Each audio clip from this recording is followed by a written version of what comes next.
Hello! Excuse me. Hi, friends. How y'all doing? Allow me to eat this final bit of apple and I'll be right with you.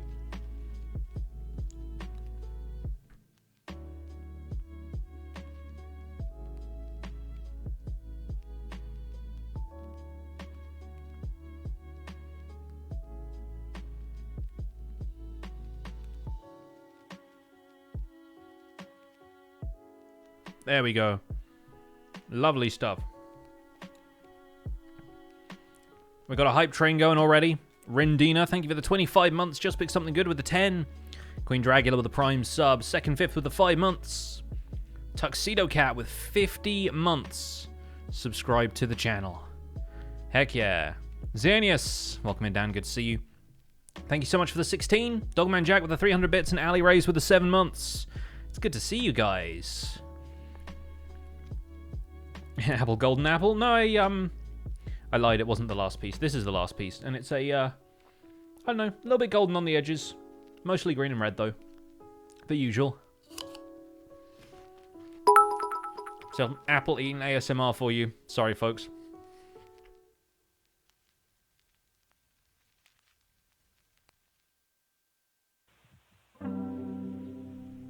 Ellie Swan, thank you for the 1,000 bits. Keep up the great work. Love the Survival Guide 2 as much as the first. Thank you. El Caneo Cosmico, thank you for the 23 months. Special shout out to the mods. You do a great job. Thank you for all of your hard work. Indeed. Thank you, mods. Much love.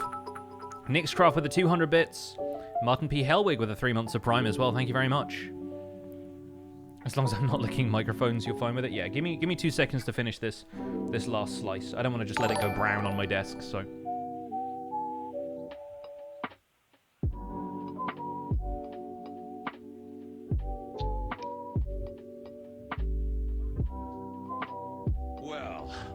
Just prime.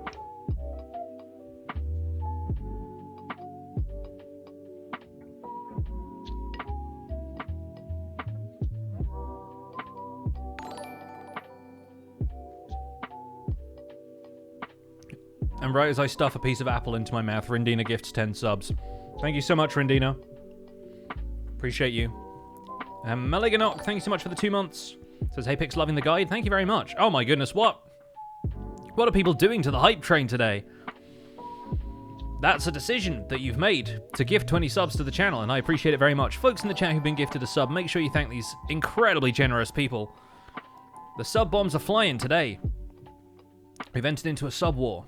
Silver Icarus, thank you for the 4 months of Prime. And Paisley Rose with 100 bits. Really loving the Season 2 Survival Guide. It's become my morning ritual to watch while I drink my coffee. Love to hear that. Love to hear that. All right. Hello. Welcome in. Today I am physically very tired, but mentally, hopefully a bit more there. I went and got my bike from the shop today. Pictures of that on Twitter and Instagram.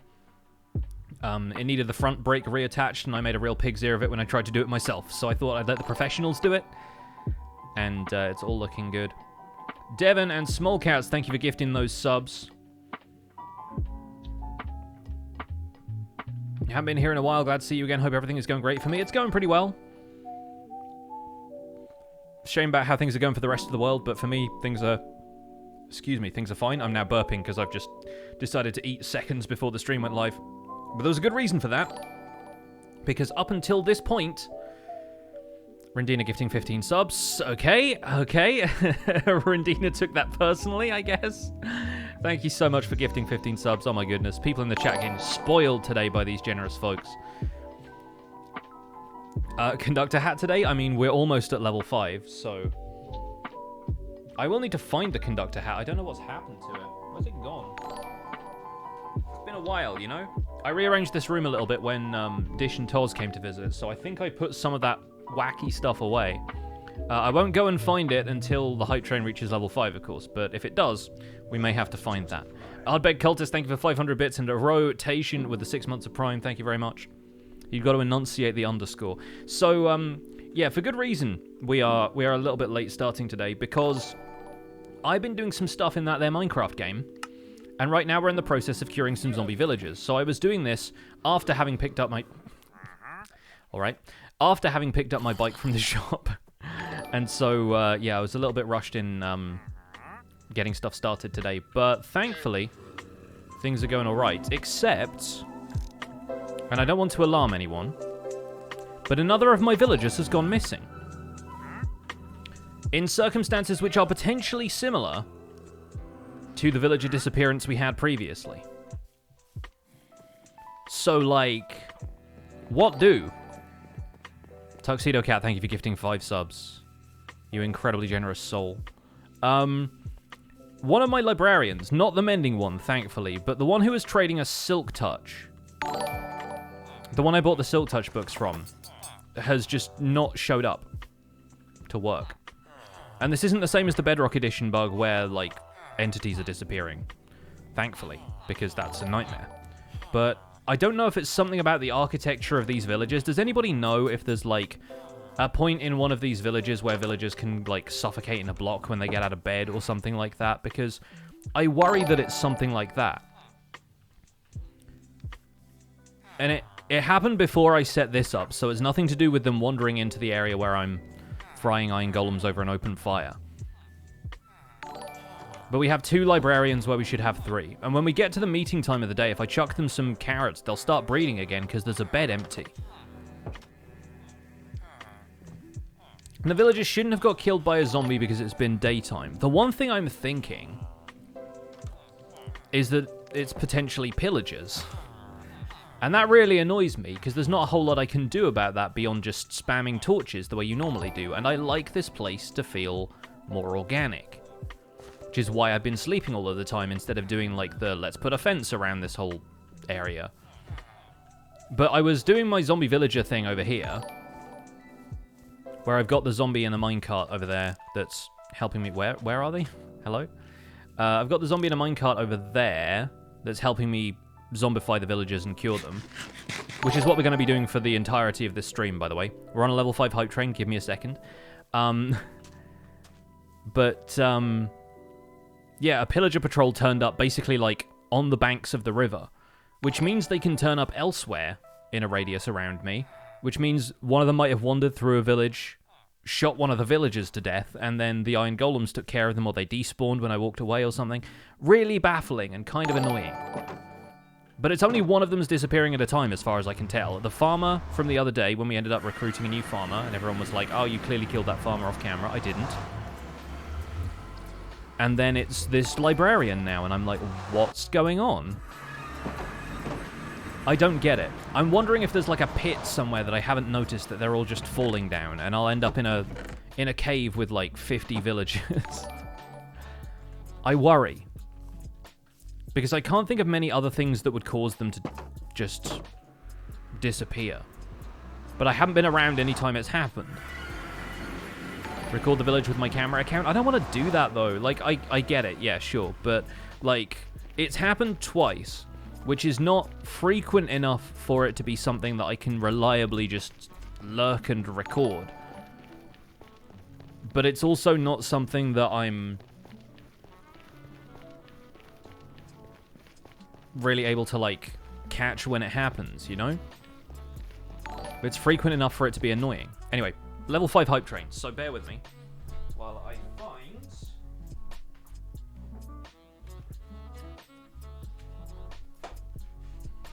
the appropriate hat for the occasion. Welcome aboard this level 5 hype train, folks. My name is Pixelriffs, your conductor. Hope you all have a wonderful time boarding the train. Let's scroll back through some of these very generous sub-gifts. Dogman Jack with the 5 gifted subs. U of M with the 13 months of Prime. Like the purple for survival guide on the video today? Yeah, I've been experimenting with some different colors.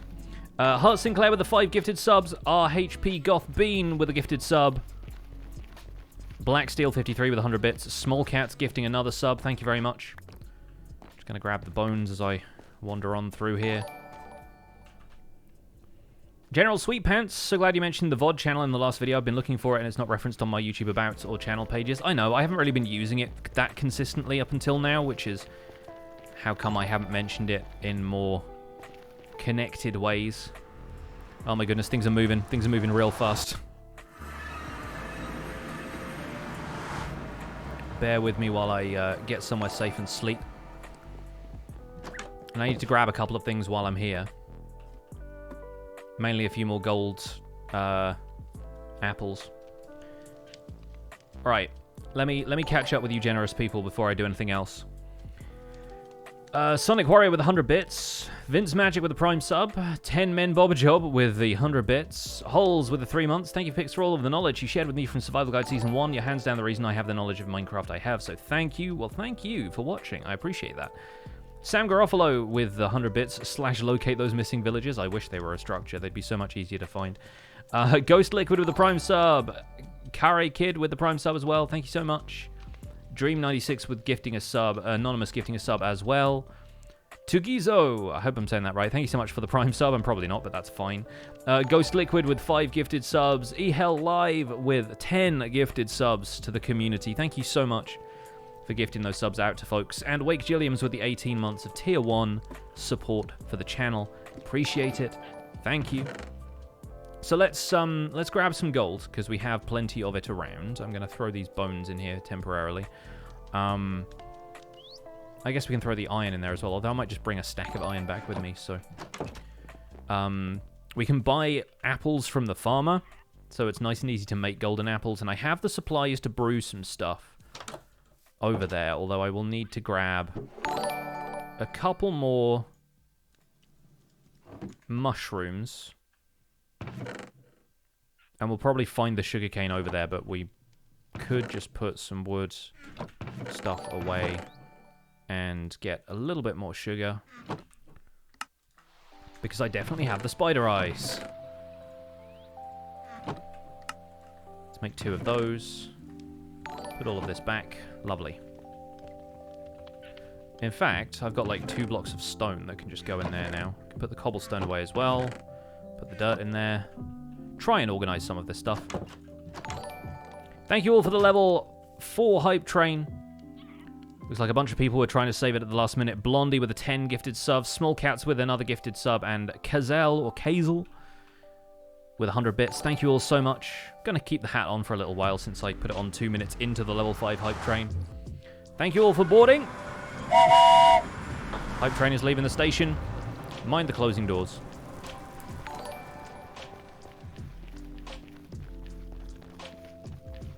Could the villagers be getting killed by drowned with tridents from any nearby rivers? I mean, maybe, but the drowned don't spawn as often on Java as they do on Bedrock, and it would be a pretty interesting coincidence.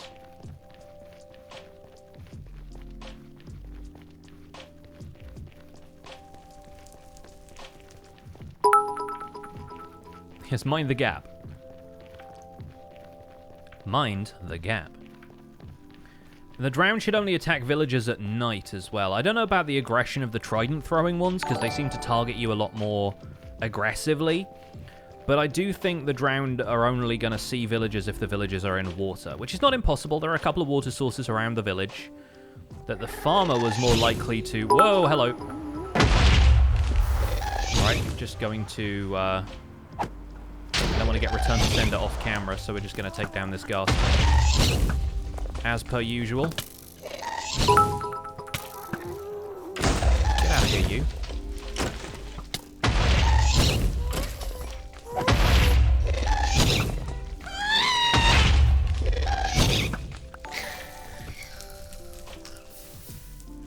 Alright, nothing happened. You didn't see anything.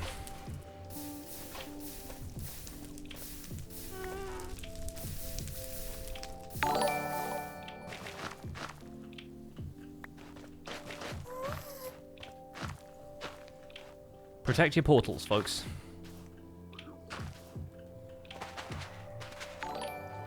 That whole area is going to look slightly different, but never mind.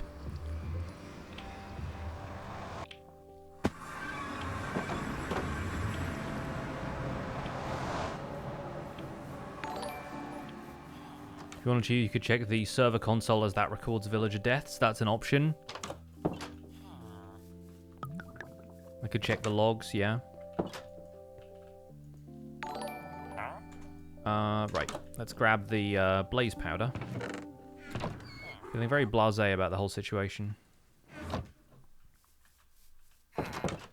Excuse me, chap.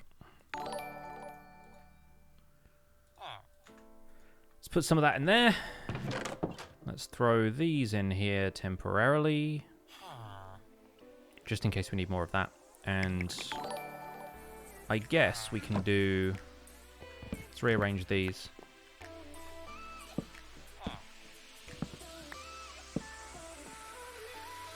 I mean, I really wish you could get just like a corner stair over here, because then we could do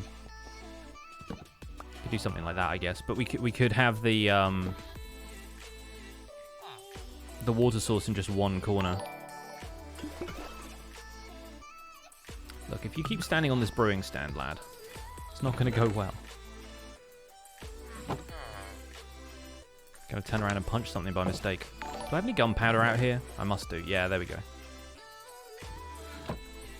Let's heal up a little bit. Jade Moon with the Prime sub. Thank you very much for the Prime sub. Enjoy your emotes and your sub badge. Welcome to the Pixels. It sure is. Been watched all the YouTube videos, even the old ones. Now I'm here, I need more. Well, welcome to more. If you haven't checked it out already, I have a VODs channel that has archived all of my previous live streams from the Survival Guide Season 2. We probably don't have a huge amount of Survival Guide Season 1 on there, because I started doing this and then eventually decided that the streams weren't really making a huge amount of progress for it to be worth it. But in the meantime, I hope you enjoy your stay here.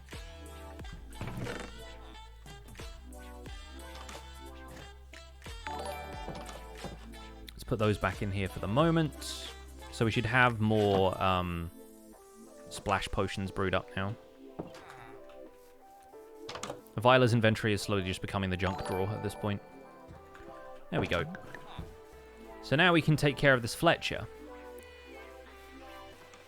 Yeah, I think the larger population of villagers, especially the librarian who's gone missing, who would work around here, they're too far away from the river for it to really be a possibility. I think it's either pillagers or, like, they walk awkwardly into a space like this and then they take suffocation damage and something, but I've no idea what.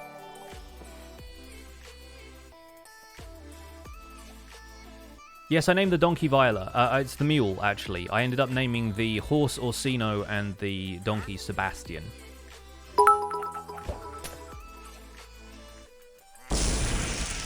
Oh, this isn't the Fletcher, this is the toolsmith.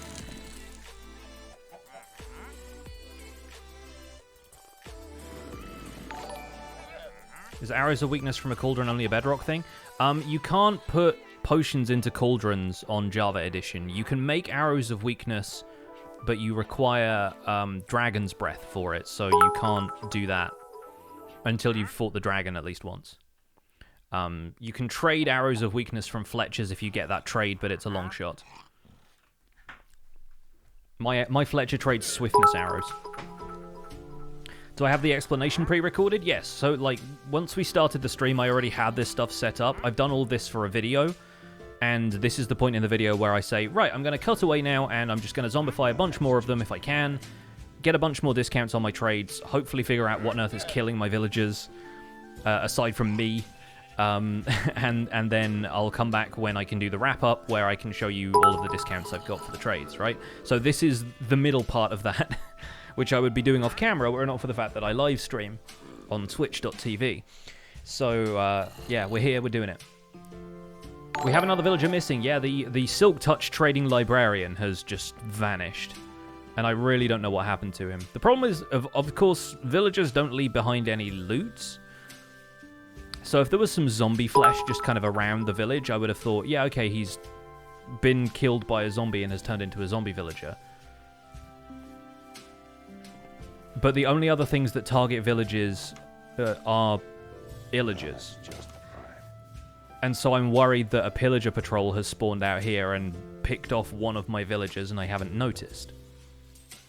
But then I would be kind of curious as to why more of the villagers aren't dead if that was the case. And I can only assume that either the iron golems have stepped in, none of them seemed damaged at the last count, or the villager has found a way to suffocate in a block when they get out of bed. And most of the beds around here, most of the houses, have 3-block ceilings. So I'm just baffled. I'm dazed and confused.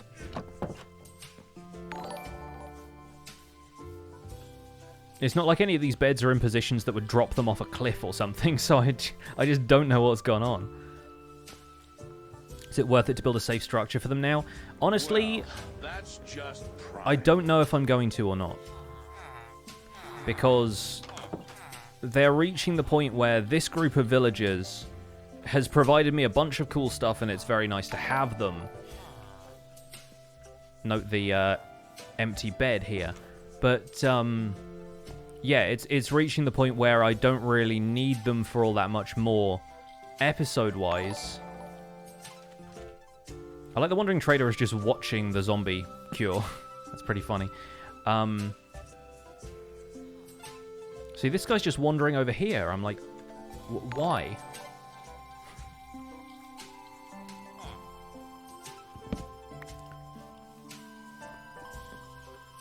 But yeah, like, I'm getting to the point where... Can you not, sir? Sir. Sir. Go back to the shadow. Yeah, it's getting to the point where I don't really need these villagers anymore. I can probably just start a trading hall somewhere else, you know? Like, this is not the most convenient place to have a trading hall.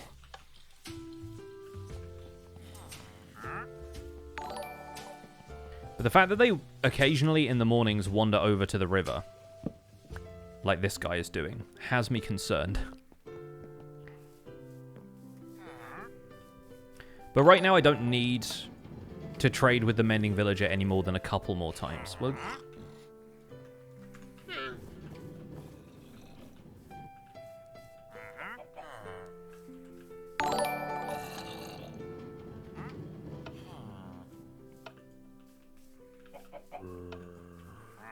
get back. Get back. Back, you fiend. That Rogue with the tier 1 sub, thank you so much for the brand new subscription to the channel. Enjoy your emotes and your sub badge. Welcome to the Pixels. And play with purpose with the 2 months of Prime. Thank you very much. Love the new series. Still learning random tidbits. Great work. Thank you. I'm glad people are learning stuff, because I still occasionally get people saying, like, this all feels kind of redundant now because you've explained most of this already, but there is still a lot of stuff out there that people don't know, need refreshers of, or like little bits and pieces that you've forgotten. That is very useful to know. So in the meantime, the villagers they have zombified already, which so far is the armorer here and the Fletcher a couple of times. They are now spreading the word about me having zombified and cured a couple of villagers, so the rest of the villagers are giving me gossip discounts, which is nice. I still have this guy trading me, like, looting and infinity and a couple of useful books. But I think our Mending Villager is probably the next on the chopping block. How appropriate. I mean, you want to get zombified again there, bud? He's like, pick me, pick me. I volunteer as tribute. Should probably not do that with a sword. There we go. He's off. Off to the races. Jade Marie with the Prime sub. Thank you so much for that Prime sub. Welcome to the Pixels. Am I going to include how to set up the minecart track in the video? Yes. Yeah, that kind of stuff, like, because it's simple enough, I can usually do block by block as opposed to just being like, and I'm going to hand wave this section, here's a minecart track, deal with it. Like, I'm going to try and show you a little bit about, like, the systems of setting up rails, and we've got, like, a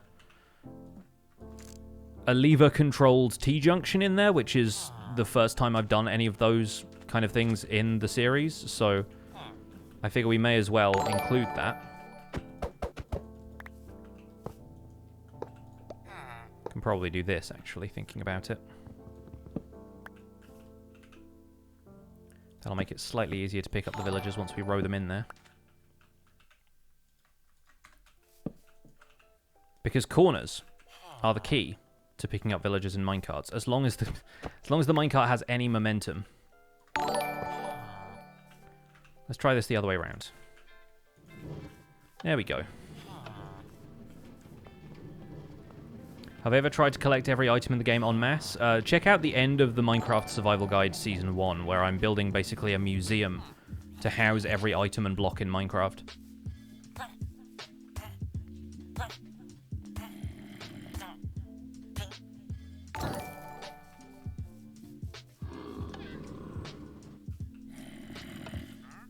There we go. Weakness for you. Apples for you. And we can probably queue up the next one while this one's waiting, although I don't want the minecarts to bounce off each other, so probably leave it for the minute. It's an involuntary roller coaster.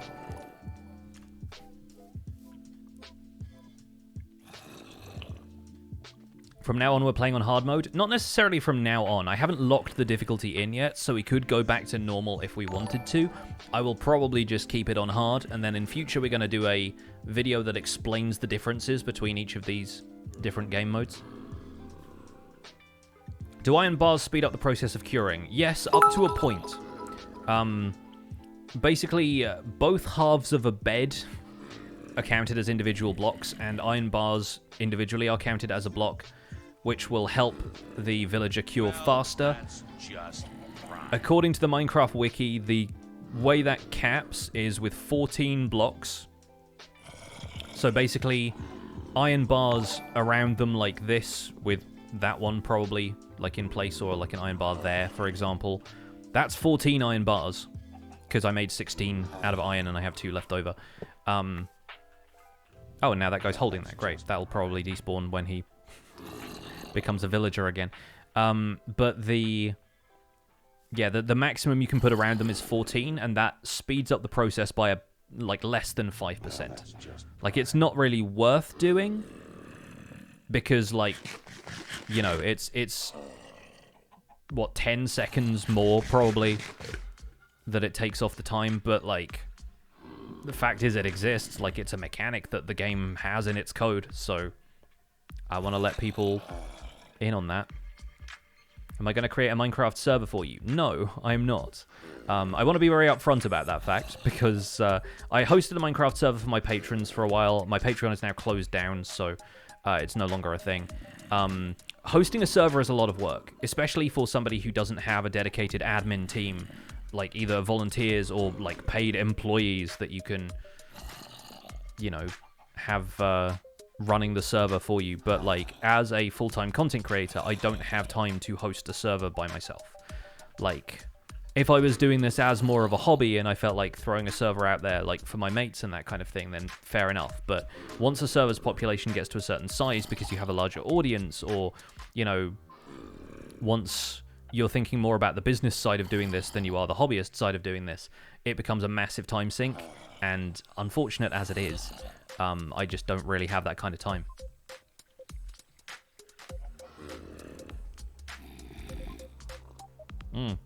Yeah, Queen hosts a server for some folks from her community, and yeah, it's it's a lot of work. It really is.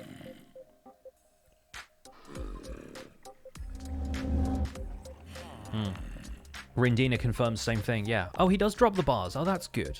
I'm glad that they don't just, keep the items. But that's 1 emerald for a mending book and 1 emerald for bookshelves. I think this guy can be reintegrated into society.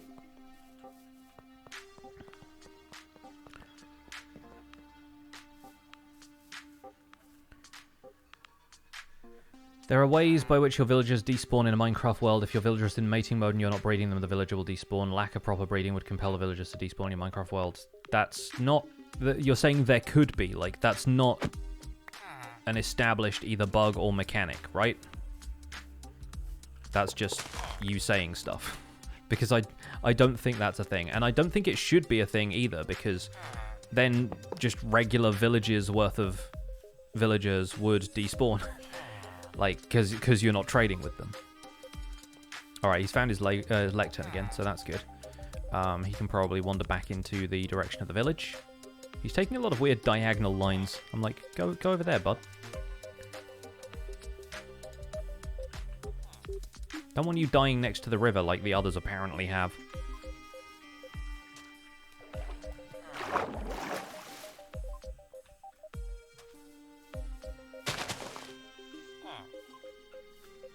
Get in the boat. Will I ever do a video on the survival guide about building? I've already done several videos about building. So yes, there will be many videos about building. There will often be videos about building. Because I plan on building a lot in this world, and it's not just going to be concerned with the mechanics.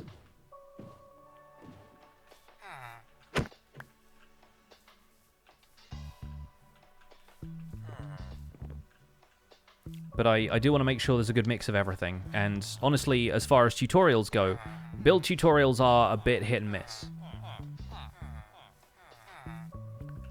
Because, you know, builds are very circumstantial. Sometimes you want to build a medieval castle, and then you're looking for castle videos, and you're like, oh wow, okay, this is like a cool castle that I can try out. But for people who aren't building a medieval castle, those build tutorial videos are meaningless to them. Whereas I feel like some of the stuff we can do... Having some sparkly thoughts there, bud? Some of the stuff we can do in this series is going to apply more universally. I know the same is true of, like, farms and whatnot as well, but I do think that, historically speaking, my videos on mechanical stuff have done a lot better than my videos about building.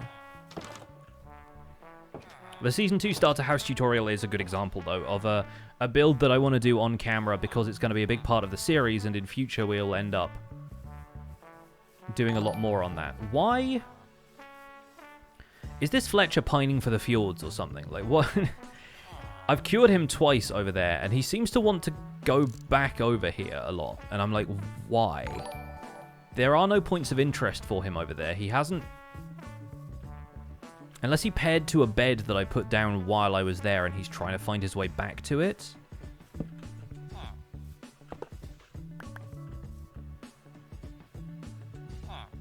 But I don't think he is. Just decides to wander over here to the river.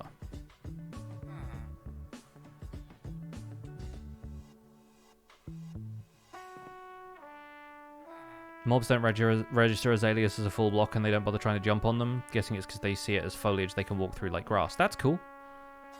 That's good to know.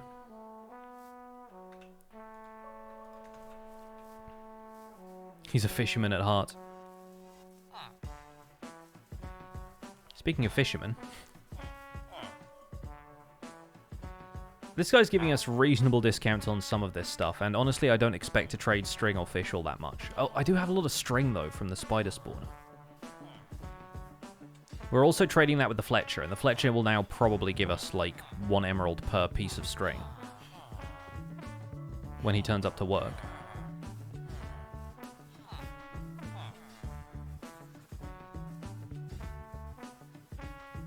If he turns up to work. Oh no, he's there. Good. I was worried for a second there. Yeah, he's giving us like 1 emerald per string. Obviously, it's good to double up on trades though, because there's some stuff you're gonna have a lot of, and they'll trade you 16 emeralds before they close out that trade for the next little while. I'm keeping an eye on the golems now because I just worry about there being mobs out here on the periphery that we haven't seen.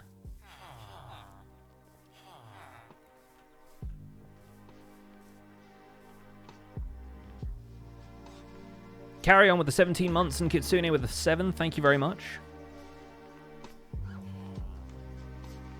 Have I ever played Wildermyth? I have not. Should I?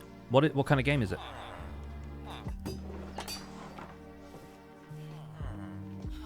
To be perfectly honest, if you ask me if I played any game, typically the answer is no, because I spend a lot of time playing Minecraft and I don't have time for much else.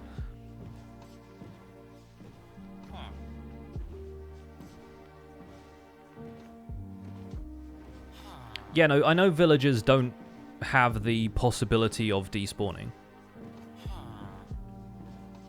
Villagers are not marked as excluded from despawning, but then...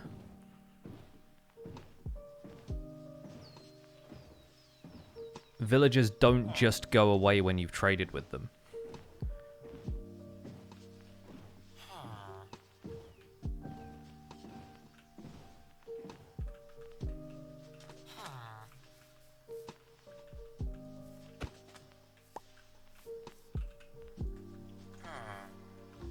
Stand a little closer to the rail, please.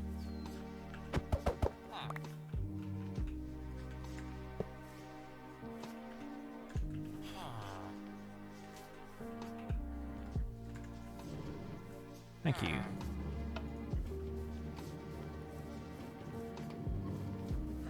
Try building a compound around the village. That's the thing. If pillager patrols are just spawning randomly in this area, they spawn based on a radius around the player. So there's no point in building a compound around the village because they can just spawn inside the walls. Didn't mean to do that. Oops.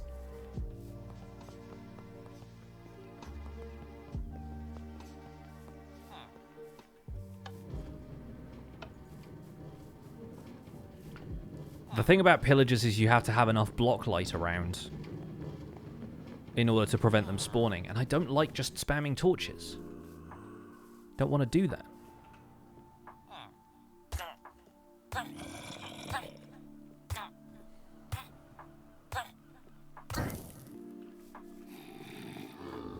Well, that's just prime. Alright. Now we need some more potions. Seeing Pix's Instagram post and realizing he does other things than just play Minecraft. Cycling is something I want to do a lot more of this year. And I kind of jokingly at Mumbo on Twitter and was like, hey, do you want to go for a ride? But there's a bunch of people who are trying to, you know, go on a bit of a journey of self-improvement, if you want to put it that way, because it's more than just cycling. Like, it's a more general thing than that. But especially over the last couple of years, I've just let my healthier habits slide because, to be honest, I'm coping. Like, I'm coping with the side of the pandemic, the situation we're going through right now, that means I can't really spend a great deal of time outdoors, seeing friends, that kind of stuff. Because I don't want to get sick and I don't want to get other people sick. So I want to spend a little bit more time just getting exercise, the kind of stuff I can do by myself, you know? And my father-in-law is a road bike nut. He is very enthusiastic about fitness and cycles like literally tens of thousands of miles in a year, some years. And so he like has been really into hooking me up with some really decent bikes. Which he gets for a fraction of what they're worth because he's a wheeler dealer. But it's really cool to have people who are like looking out for you that way and encouraging you to do something with fitness and everything. And so yeah, I'm trying to do my best to get back on the bike this year.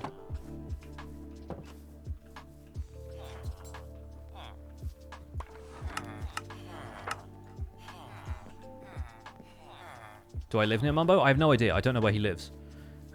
I presume, based on no evidence whatsoever, more just like a general feeling because a lot of people in the UK live there, he probably lives somewhere around London. But then again, so do I, loosely speaking. Like, I live within a 70-mile radius of London because that's where Brighton is. It's on the south coast, directly below London.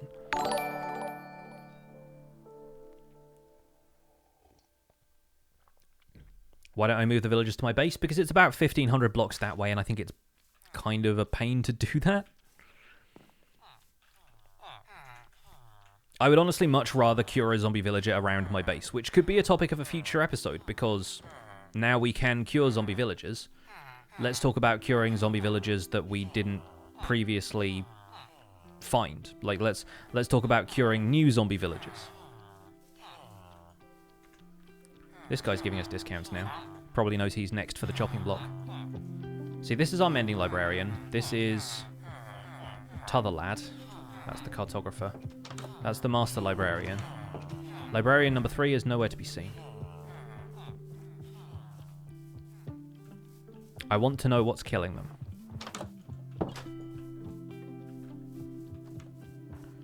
Curing masons, farmers, and librarians is just OP. I haven't done the farmers yet, but I'll probably do the farmers in a bit.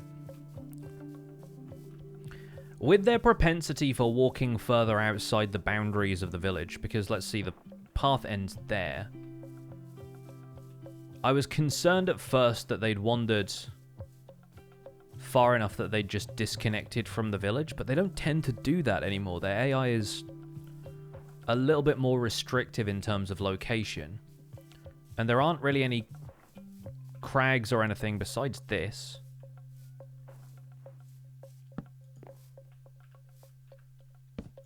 Man, if I walked around one of these and I just heard, I'd be so happy. But I don't think that's going to be the case. And anyway, zombies would have walked out of this and killed them, so.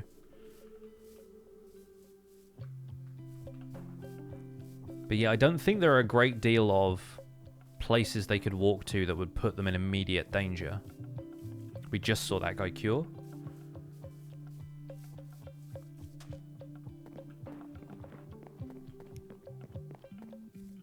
All your bees keep abandoning their hives. The thing about bees is that they pathfind to solid blocks, but they never really land on them, and so they have to be constantly in motion, whereas villagers can at least stop. I think a second curing for this guy.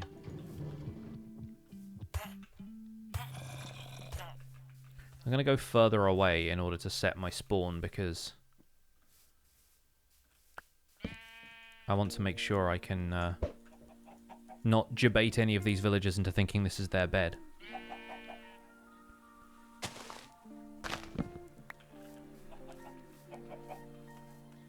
This Fletcher has something going on over here, and I don't understand it.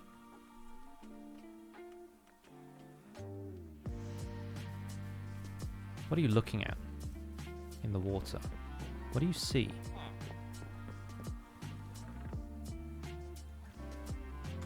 Strange.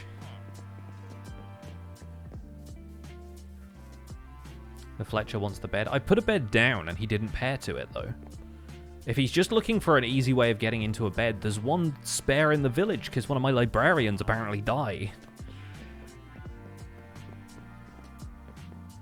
He's probably trying to find the other villagers for you. Oh, hang on. He's gone for a bit of a ride there. Okay, we need more potions. Potent potables. How to gain early XP in Minecraft? Smelt things. Go mining.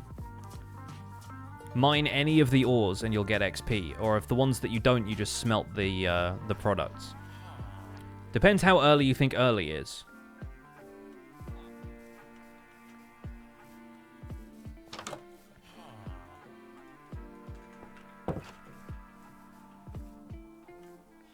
Like, if you're still in the stages where you're gathering, like, iron and copper and everything else, just go looking for more ores, because that's all stuff that you can stockpile and use later. I've had people tell me that, like, automated kelp farms are really good for early XP as well, but then you're just left with a ton of kelp blocks, which, yes, you can use for fuel, but I feel like it's much more productive to go and get some of the stuff that's going to be useful to you in the long term. Fletcher might have become disconnected from his workstation. He's not, though, because during the workday, he doesn't hang around the river. Like, he goes over here and works. I think it's just when he's trying to find a bed. And so, evidently, he's become disconnected from the bed in some way, but I'm trying to figure out which one is his. I guess we could break this bed and then replace it. And we'll see if anyone pairs to it, but the fact that he's not pairing to it right now means that he's not looking for one. So I'm curious. There's a lot of weird stuff going on with this village that apparently I just don't get.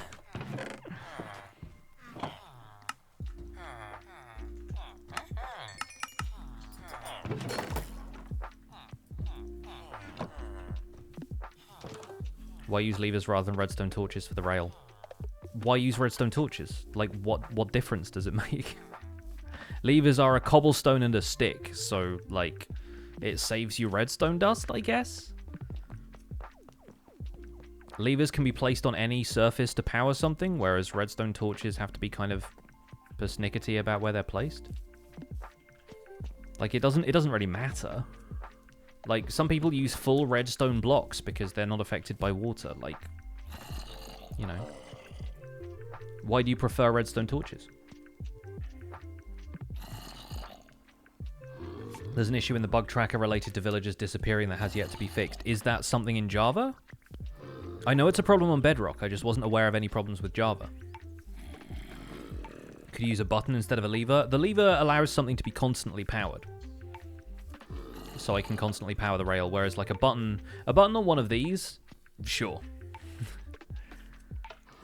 But I just made a bunch of levers, so like it doesn't really matter either way. Why not put a T flip-flop on every powered rail? I know. You have the option. Pillager patrols can't spawn in a 50-block radius of a village. Good. Watch my video tomorrow and see them actually doing that. Because they do. A pillager patrol spawned right over there. I had to be very careful about how I killed the captain. I don't know if that's 50 blocks outside the radius of this village, but like, there's nothing saying that a pillager patrol couldn't spawn 50 blocks away from this village, walk through the village while I was within radius for their AI to work, and kill one of the villagers. Like, let me go into the logs right now and see if I can find anything about this. Don't know how frequently I'd have to check.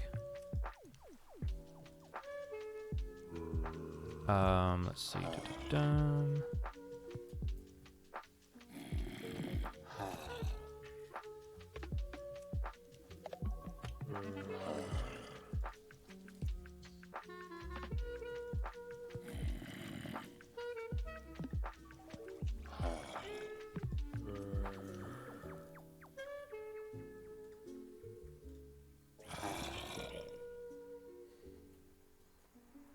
Well, that's just prime. I'm now realizing I don't know where I find the console log stuff if I'm playing this on a single player instance. I'd know where to find it if I was hosting a server, but this is a single player world.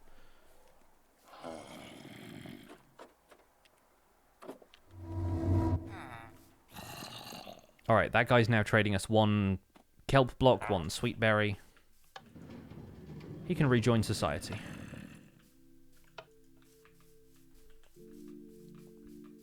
Can zombie villagers become drowned? No. No, they just, they sink in water. But they don't become drowned. Because drowned couldn't be converted back. There are no drowned zombie villagers.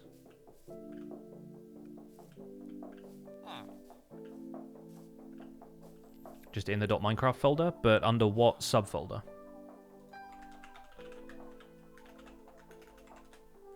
Because I go into .minecraft... Oh, I guess logs is there. It's a lot of logs. Alright, okay, so it dumps them into a folder that's outside of the world save. I was thinking it was in the world save somewhere. Alright, and now I need something that can read these, because they're .gz files, which I don't have.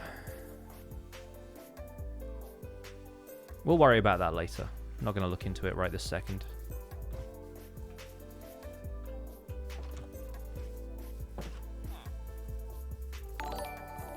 GZ is just a zip. What do I unzip it with?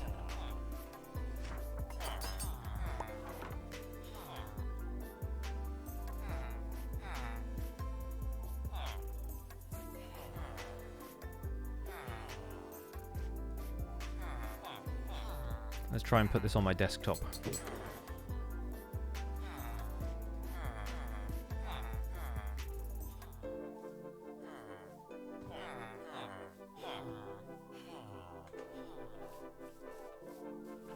Right click. Yeah, I right click on it and it says, what do you want to do with this file? And I'm like, open archive. Drag that to desktop.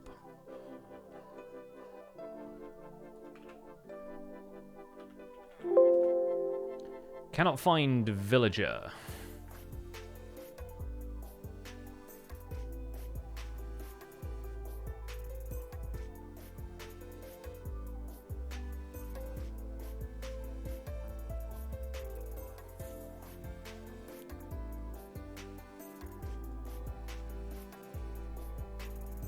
Let's see, when would this have been?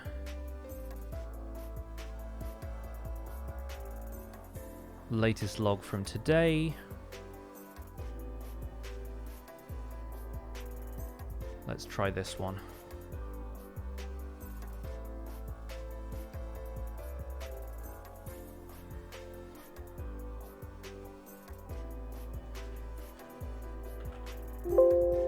Also cannot find villager.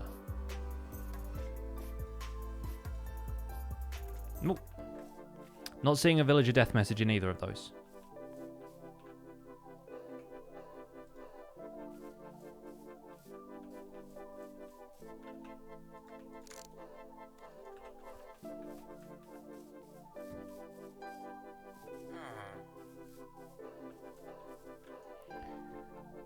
Cleric could be a good trade, but honestly we're getting all of the good stuff.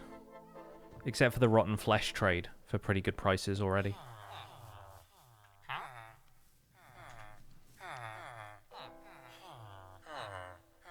I think farmer might be next. Don't really need to worry about the leather worker. Gossip prices already did for him. This toolsmith has already been cured once. And he's the guy who'll trade us the tools that we can't get from the weaponsmith. Weaponsmith still needs curing, but he's already trading us that sword for a very low price. Cartographer doesn't matter all that much. The glass pane trade could be useful, but I need to trade with that mending librarian more so I can see if he has the glass trade and we can briefly discuss that. Now, I didn't find anything in the logs. Why am I using a spyglass and not Optifine Zoom? I don't have Optifine installed.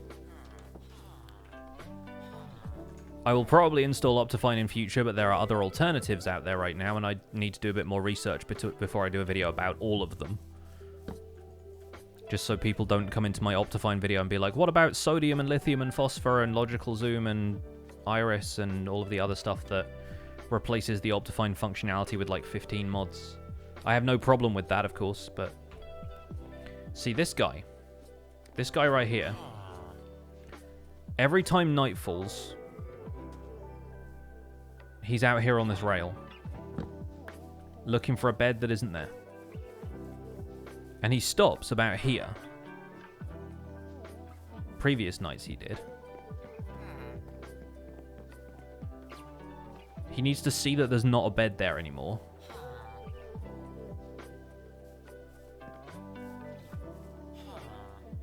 Now what, buddy?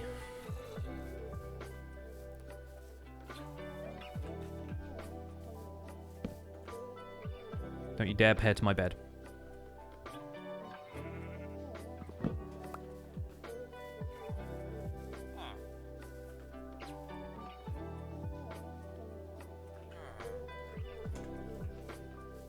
It's stuff like this that makes me wonder if my villagers have despawned based on just something else like that. Like some weird behavior that's caused them to wander off because they thought a bed was somewhere it wasn't.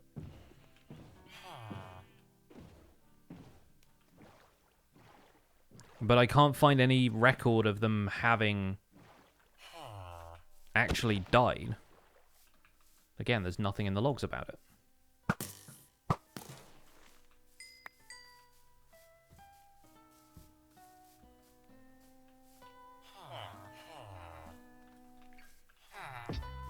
Checking the village for no rotten flesh, because that creeper could have easily been a zombie.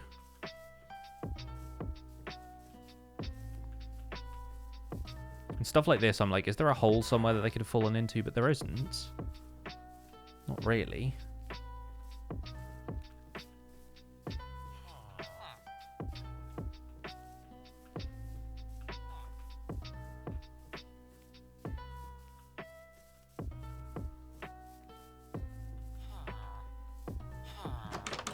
See, now the Fletcher's just in here talking to the stonemason. Oh, that's not the stonemason, that's the armorer. Still. He's talking to that guy. The stonemason's over here.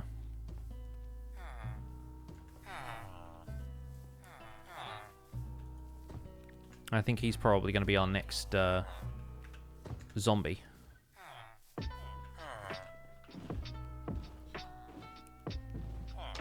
Why not build a border around the village? Because I like them just being open.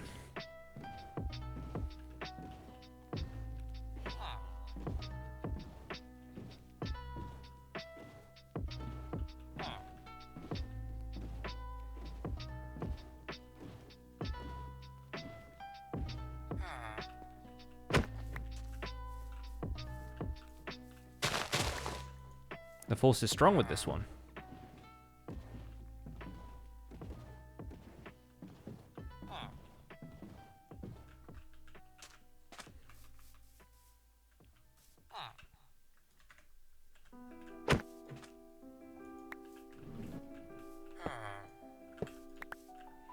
Alright, I destroyed a rail there that I shouldn't have, and then I let him out. Come back! Am I going to redesign the villager houses? Not with this village, but with a different village. I don't want to center all of my village activity around one place, because, for a start, there are other villages out there, and I like the look of a lot of them. Dang it. I do like the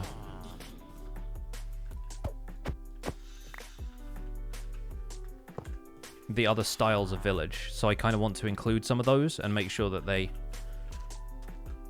get put into the guide at some stage so that people can see there's other ones. Also, people were asking about like jungle and swamp villages and stuff, so I want to be able to make a custom village somewhere, and at that point you've got to build houses by default, because otherwise you just have a bunch of villagers in a jungle somewhere. I'm not putting the boat in a minecart because it creates issues for when the villager has to come over here and be zombified. Like, collision becomes a problem at that stage. And also it has a tendency to push villagers into blocks that they shouldn't be pushed into. Because it's no longer thinking of the villager as the passenger for the minecart, it's thinking of the boat as the passenger, and boats can go wherever.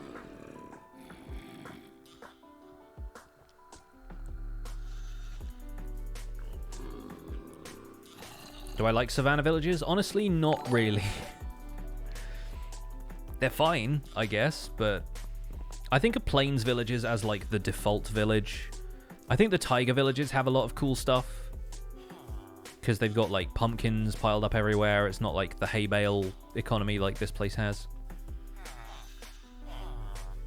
See, we have a new villager here now. He's probably going to grow up and be a librarian. Will he be a silk touch trader?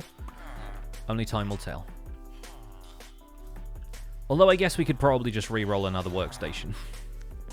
So he becomes a silk touch trader whether he wants to be or not. Tiger or desert are your favorites? Desert's quite cool, but I feel like desert also has the problem of not having too many exciting resources in it.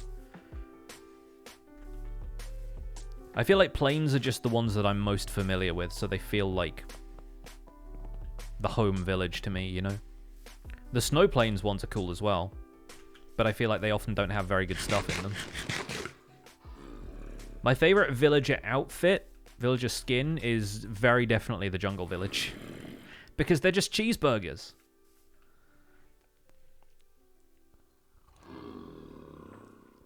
Let me catch up on some alerts, because I haven't acknowledged a few of these. Mighty Mitt, thank you for the 15 months. Enjoyed today's revival of Mendelssohn. Well, everyone keeps coming back to, like, the names of all of the stuff I came up with for Survival Guide Season 1, and I'm like, I don't want to call him Mendelssohn again. It's just like, there's so many other good names.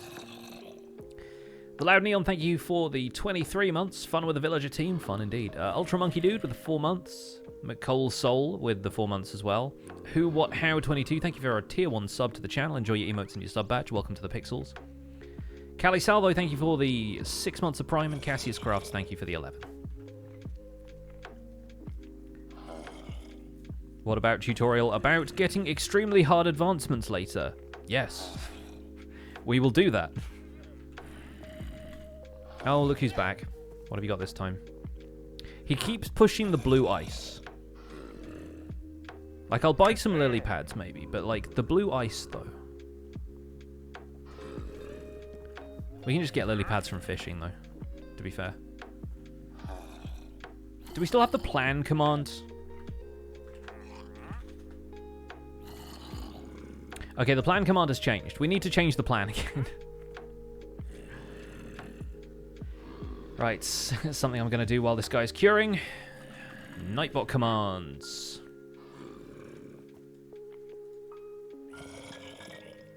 Always changing the plan.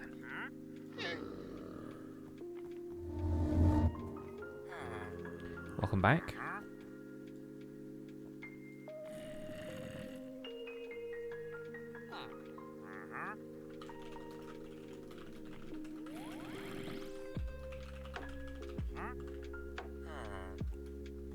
The plan command previously said something like, if your question is, are you going to do a farm about XYZ, the answer is probably eventually. So I might just write that out again. The one clay ball trade is probably the most important thing here. I don't tend to trade stone or diorite because building is actually fun for me, but the rest of this doesn't get affected by discounts anyway, so we can just send this guy back.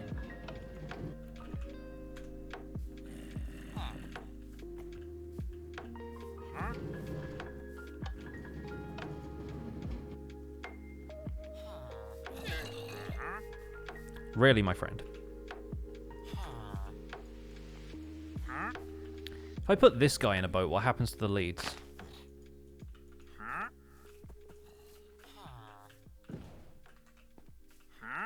Can I put this guy in a boat? Is he unboatable? Unboatable.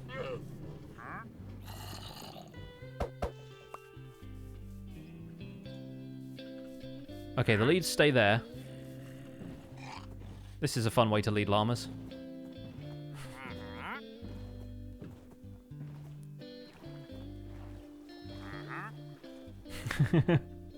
Just leave him parked over there for a second.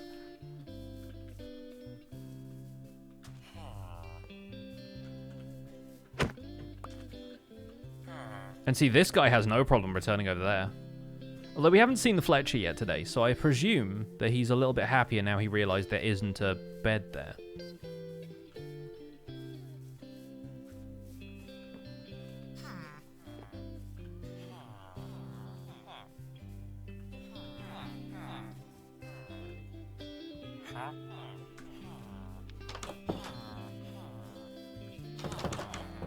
I need to check in with these folks occasionally, just to see what's up.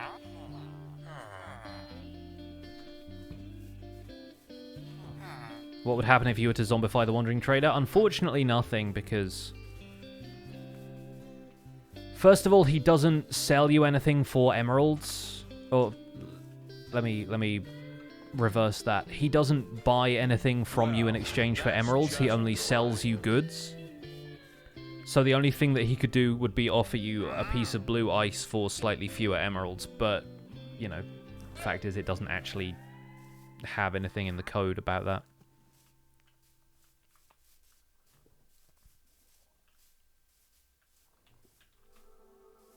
Okay, I think the Fletcher has actually found a bed over there now, so I'm slightly happier about that. And yes, he does use invisibility potions to make sure he doesn't get killed by zombies. He only does that at night, though, so, like, during the day when he sees a zombie, he just runs away from it.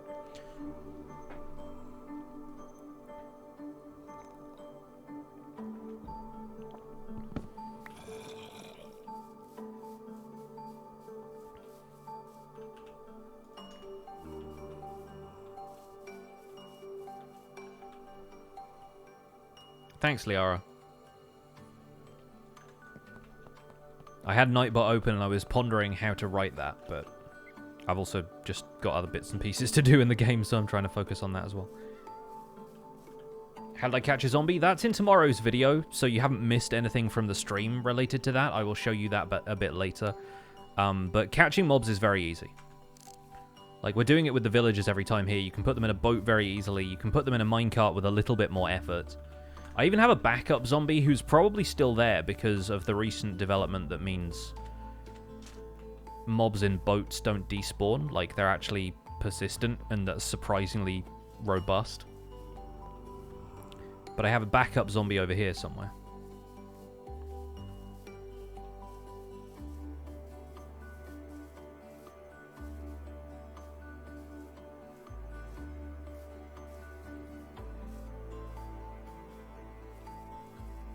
See? And I've been 128 blocks away from this guy. We went back to spawn. Still there.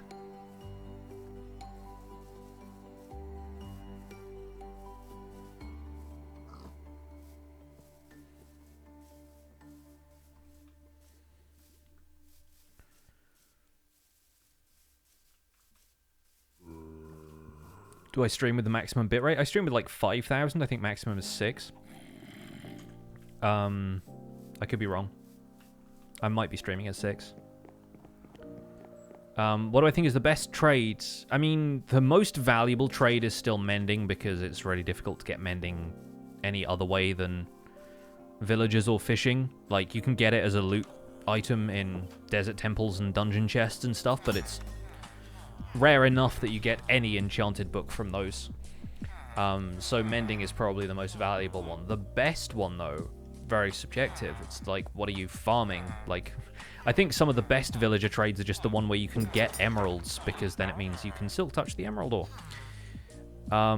So yeah, I don't know what I think the best villager trade is, really. This one right now. Or maybe the fact that you can buy diamond gear from some of them.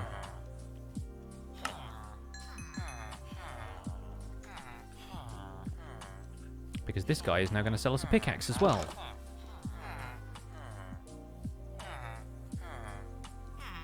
We decided we weren't going to worry about zombifying the weaponsmith. Who's left out of this lot? We've already done the butcher. I feel like the shepherd, maybe, just so we can do something else with the wool trade. And then, of course, our master librarian is over here giving us hefty discounts now because of the gossip discount, but we haven't done the farmer yet. He thought he escaped because he works out of town. But no, we should probably zombify the farmer. It's possible to get a sword with every enchant you could want as a villager trade. Not very likely, but possible. I mean, depends what you want, really. I need to make another boat because the wandering trader's currently sat in mine. Once again, here's the bane of my existence. Best trade depends on the stage of the game you're in, whether you're playing in a diamond-based economy, a whole lot of other factors. Yeah, the question I get asked most often now is, like, is it better to strip mine or go caving for diamonds? Or like, some people don't even specify diamonds. They just say, is it better to go strip mine? Is it better to strip mine stuff or go caving? And I'm like, for what? Like, is it more effective at getting diamonds? Is it just more fun? Like, qualify better. Because I honestly think caving for diamonds is better just because you get to explore and it feels like a more rewarding experience than just tediously mining deep slate for hours, regardless of how many diamonds you actually get from strip mining at negative 58 or whatever, right? Or branch mining even, because who would strip mine? But like, after a certain point you don't even need diamonds, so the point feels moot to me. It's like, right now, the only things I will need diamonds for from this point onwards are enchanting tables, diamond blocks if I want to build with those, and jukeboxes. Because all of these villagers will trade me diamond tools straight up. So, like, what are you branch mining for at that point? Like, I feel like the most productive stuff to come out of branch mining is, like, the opportunity to fortune diamonds, which is fun, I will admit. But after a while, the diamonds themselves become kind of obsolete. Unless you're on a multiplayer server, or you want bragging rights for your friends, or whatever. Beyond that, it's much more about, like, what materials do I get at that stage?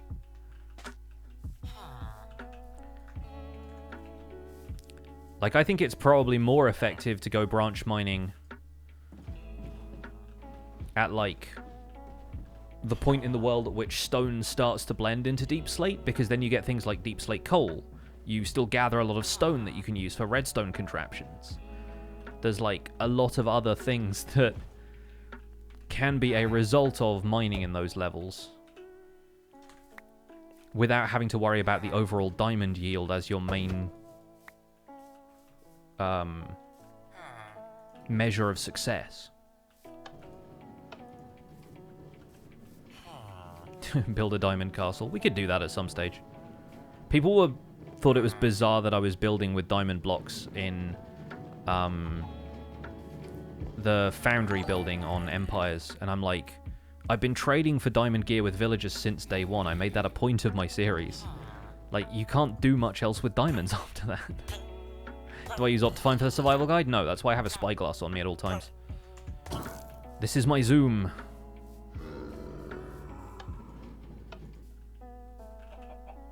Alright, so the farmer might be the last guy we end up curing.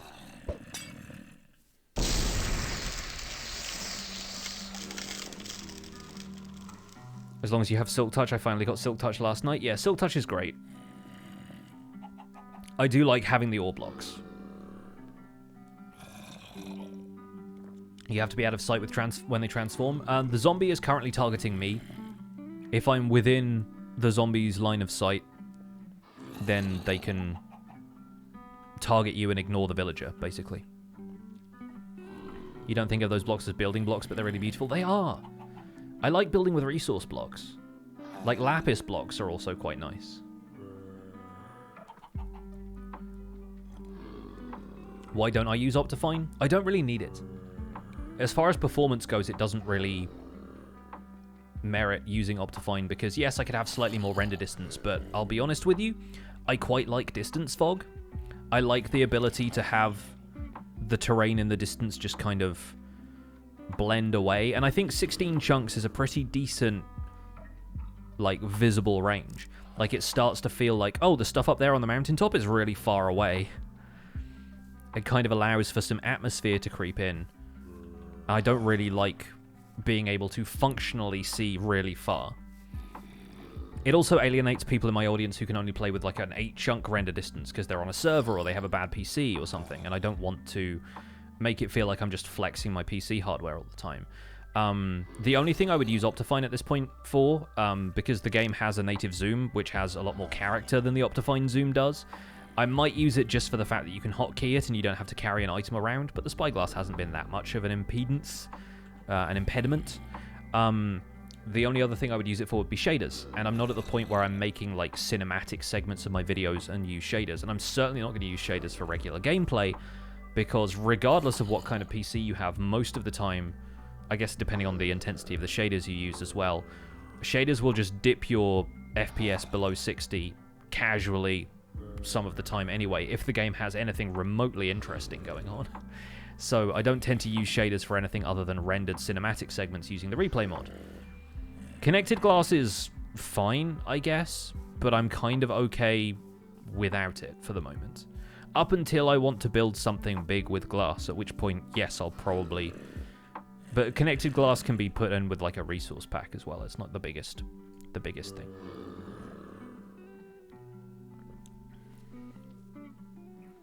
Love the spyglass so much as a console Bedrock player. It's great.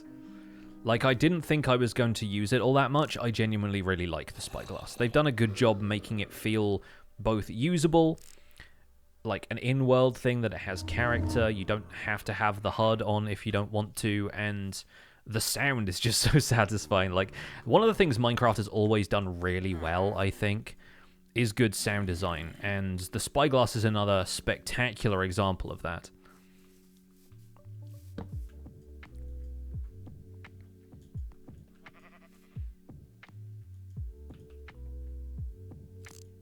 He's back.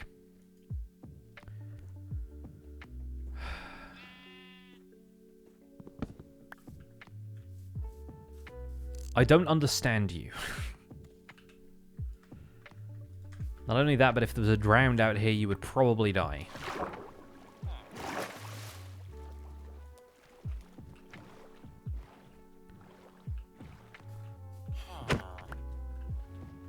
Beware the call of the sea. It's like he wants me to zombify him again, chat. I'm not even prompting this guy. He's just walking along the railroad tracks towards where I have the zombie.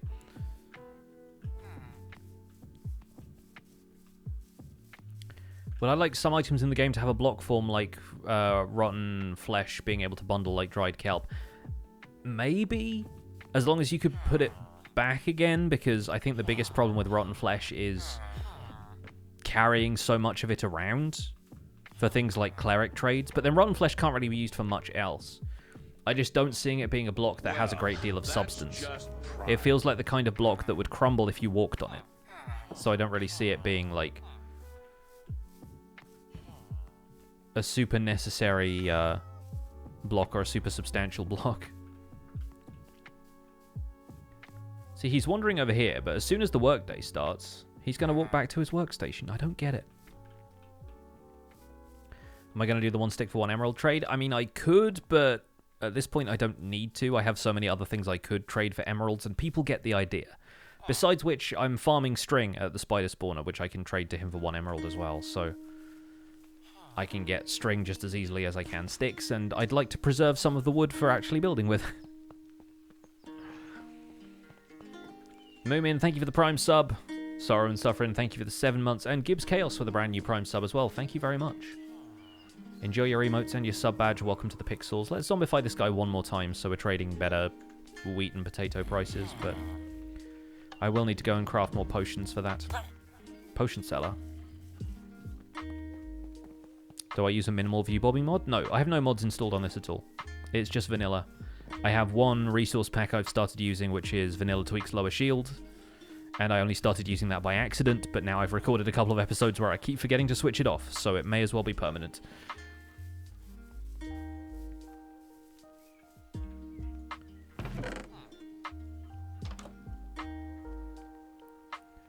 Alright, we have some spider eyes. I don't have any brown mushrooms here, but there's some sugarcane around, so we could make more of those. In fact, I think what I need more than anything is glass. Because I brought enough spider eyes with me that we could make more. I just didn't bring enough glass with me. Well, that's easily solved. Do I have any sand? I have a couple of sand.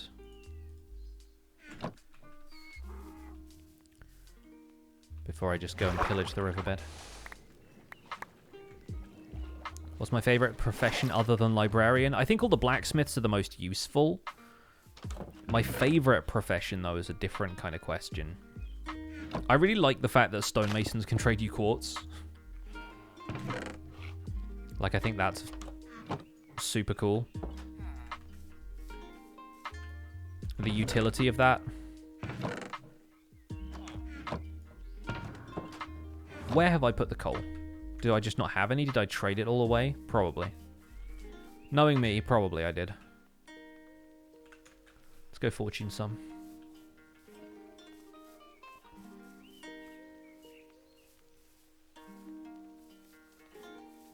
There's plenty of it around, of course.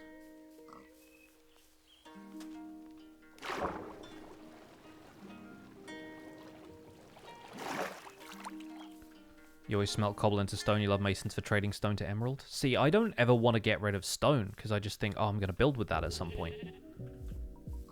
Which for most of the stone blocks in my world is probably true.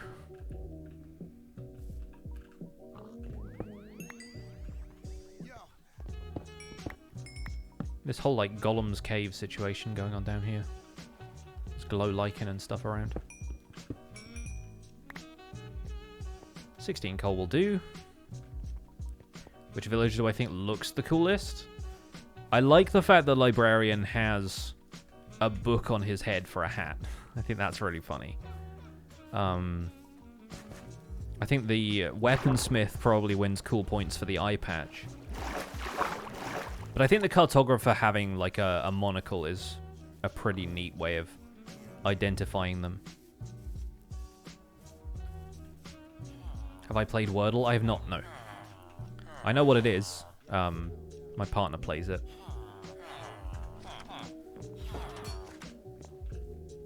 And I guess, to an extent, I've played it in that I've helped them, like, get whatever the word was. I've just kind of, like, leaned over the shoulder and been like, try this, try that. Sometimes I'm right, sometimes I'm not. Do I have a private single-player world I still play in? Yes, it's this one. I don't play in any other worlds. I mean, maybe occasionally the Survival Guide world from Season 1. Because I still need to finish the museum. But I don't do that very often. And there's definitely not like another world I play on the side, because I feel like that feels like a waste of time when I could be making progress in this world.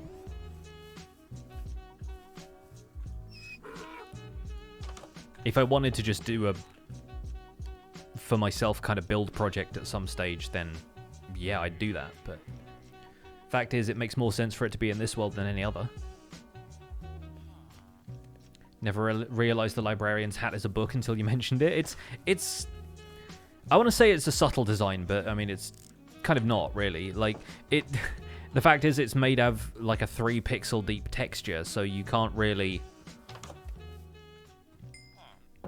Like, it's detailed enough that you can kind of figure out what's happening, but you can also interpret it as a fez. That's one of the things that Minecraft's textures are often really good at, is interpretation. And it's one of the reasons I like a lot of the blocks that I like, is because so many of them can be used for other things, or can be sort of hand-waved as... This is what you think this looks like, but actually... I'm using it for something different. It's one of the reasons I don't like to build with birch logs as much, is because they always just look like birch logs. Donkeys can carry chests. This is a mule, but yes. Mules can carry chests too. Horses cannot, but they can be armored, so there's the give and take there. Obviously, yes, llamas as well. Let's put this in here for the moment. We can put the rails away. Only one set of rails.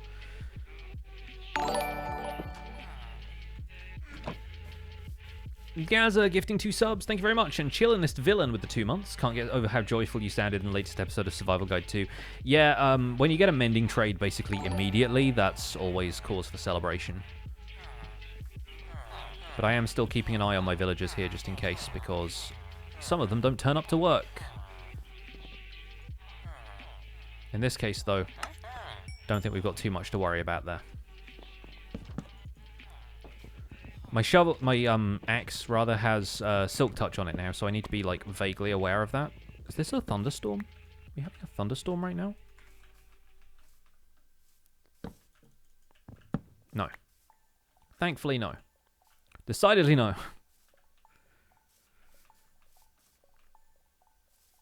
Yeah, I do occasionally wonder. And it's difficult to tell because the sky obviously darkens during a thunderstorm, but in savannas it just feels dull because you don't get the rain. 10-man Boba Job with 100 bits. Loving the stream. Hope me and family are good. Me and family are alright. Me and family alright.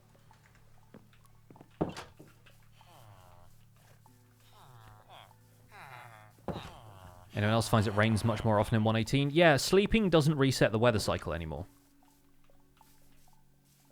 It can toggle rain when you sleep while it is raining. But you can't do that just like on an average day when it rains. Like, you have to wait until nighttime. So it's not like the thunderstorm thing where you can always sleep during a thunderstorm. Which means it becomes a lot more common for rain to happen, because sleeping used to reset the weather cycle back to basically like day 1 weather, whereas now it doesn't do that anymore.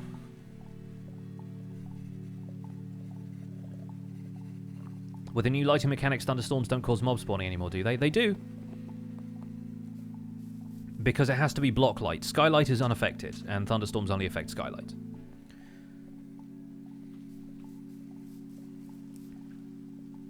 So it's like, you know, light during the day.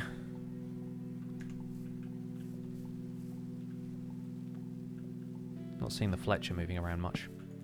Light during the day produces a certain amount of skylight, but light during thunderstorms reduces that to, I think, light level 4.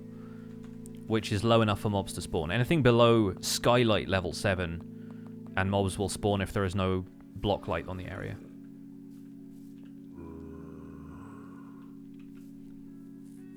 Don't we need to put up fences anymore around the village?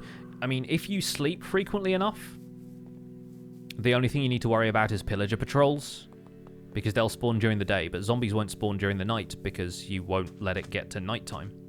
So you never needed to put up fences around a village before. It's just one of those things that you could do to prevent zombies getting in from the outside. When I made the original Survival Guide series, zombie sieges had also been bugged for a while and didn't happen as frequently. But now they do again, so The most important thing is making sure it doesn't get to midnight, regardless of how well you've lit up your village. Yes, it still uses Skylight 7, yeah. At least I think it does. But, like, even Moonlight still gives light level 4 or something like that. Like, if you look at the Skylight level during the night, I don't think it's 0.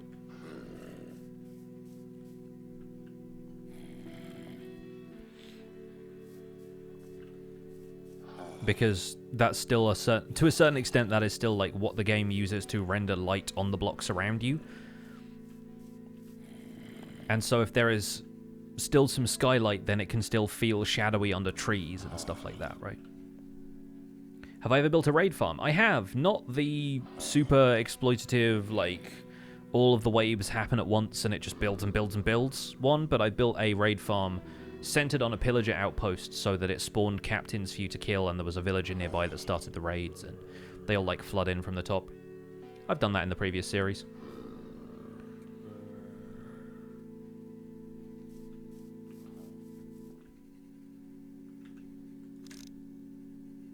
I think that was the stonemason going to work.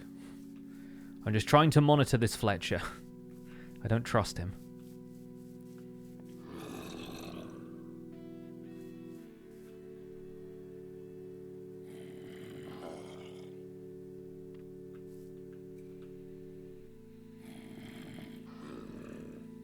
Don't believe they spawn inside the village. You have a large village in your single-player world. Zombie Siege is always deemed to spawn outside of the walls. Yeah, I thought the village bell position had something to do with it, but it may be that there's a certain area that... Because, like, villages as, like, a radius still kind of exist, but they also kind of don't. Like, the way it used to calculate zombie sieges was, like, a certain amount of blocks from the center of a village, and if your village was large enough, then... like, it still counted within the boundaries, but basically a villager with a workstation and a bed counts as a village for the purposes of code. I think it's even just villager with workstation, because that's how raids can start. Alright, that's fair enough. We won't zombify this lad anymore, because we won't use those trades all that much anyway. But yeah, like, there's a couple of changes to villages as of 1.14, and maybe slightly later as well, that makes the conditions of a zombie siege kind of different, because the conditions of a village are kind of different. The village center is calculated in the centers of all the beds. That's what it used to be. I don't think that works anymore. I mean, it does that for the purposes of villagers meeting up, but not for the purposes of calculating anything else. And then you also change that by putting a bell in the village. So if the game was still looking for a village center, then that's probably where it would be, and that's where the zombies would spawn if they spawned at the village center, but I don't think they do anymore. Is setting your gamma decently high considered cheating? I mean, do what you want. As long as it's not putting anybody else at a disadvantage, I don't know why you would consider anything cheating, really.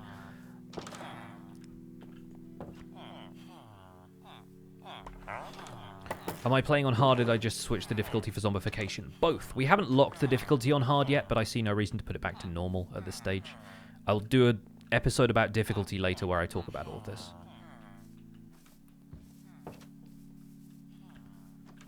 you going to go back to your composter? You probably will, right? You seem like a sensible one. Wait.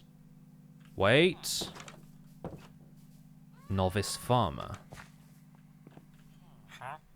Interesting. Okay. Go be a librarian.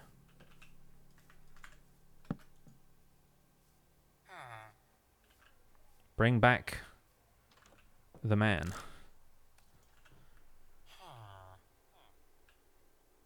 The man, the myth.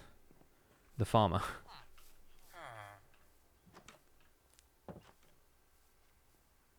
There we go. You, lad, need to be a librarian. I don't think we ever saw him pair to this lectern, did we? And that's weird to me.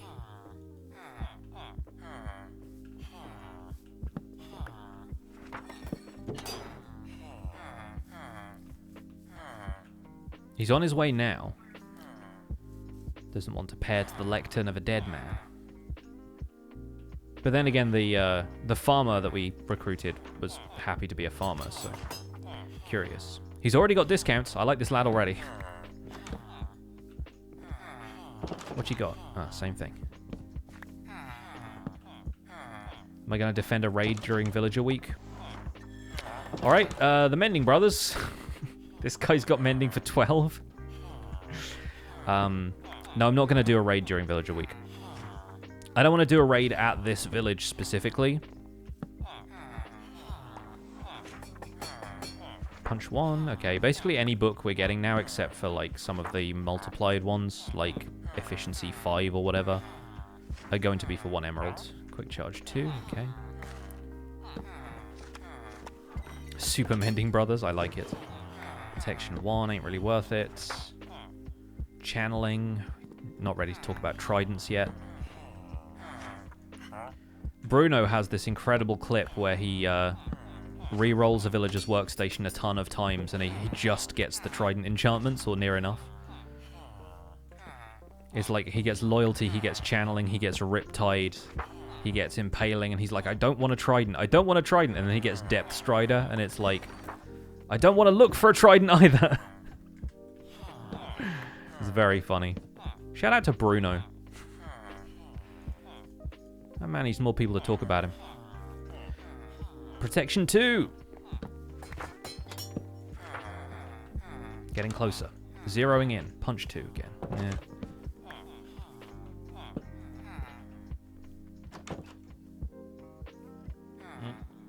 And now it's the end of the workday, so he's probably going to do something else.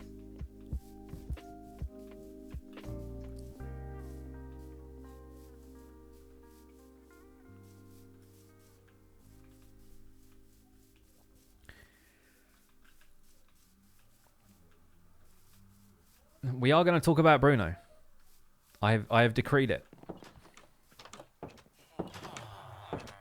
Bruno has a vendetta against Disney now.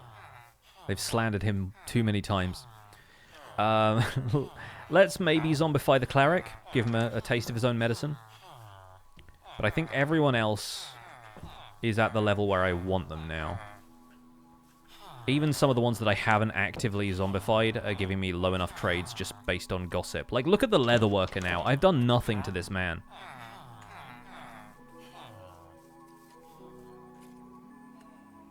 Even this guy. But the other villagers have spoken highly enough of me.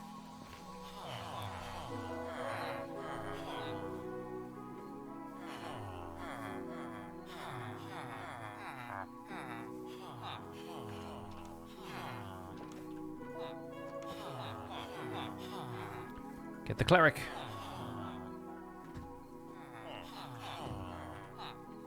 That was a confusing couple of seconds, but we did it. Excuse me. Excuse me. Excuse me. Well, now I'm stuck on the path. No, this won't do. This won't do at all. It was a close one.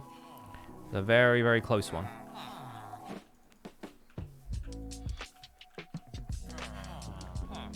Alright, let's row this guy over.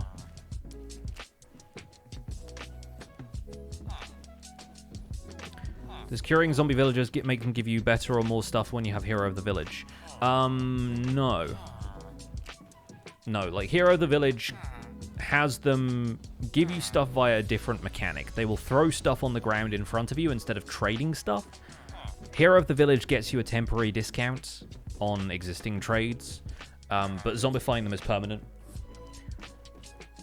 And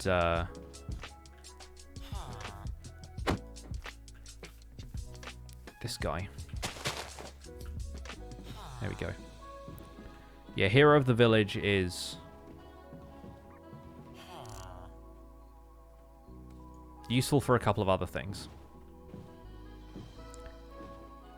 But it doesn't have any kind of overlap with zombie mechanics.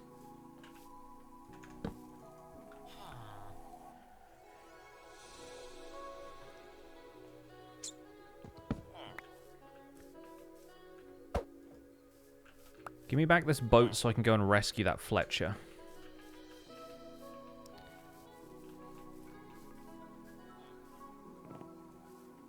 I either need to build this guy a house out here, or I need him to realize that there isn't a bed.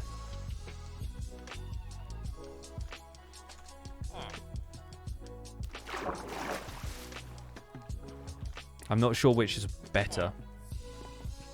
Also, if I log out and log back in, do you think that has any chance of resetting his AI?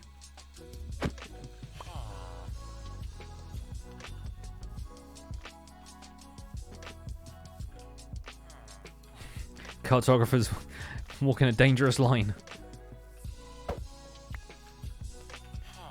Alright, you. Stay there. Stay there. Thank you. Off to meet your nemesis.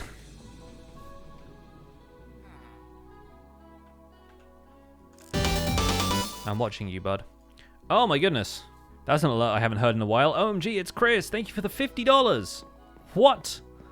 Thanks for the hours and hours of great Minecraft content. Wouldn't be playing if it weren't for everything I learned from the survival guide. Well, thank you. I'm glad you're still playing. I'm very glad you're still playing. World needs more Minecraft players, in my opinion. Maybe slightly biased about that fact. But thank you so much. They're very generous. $50 tip there.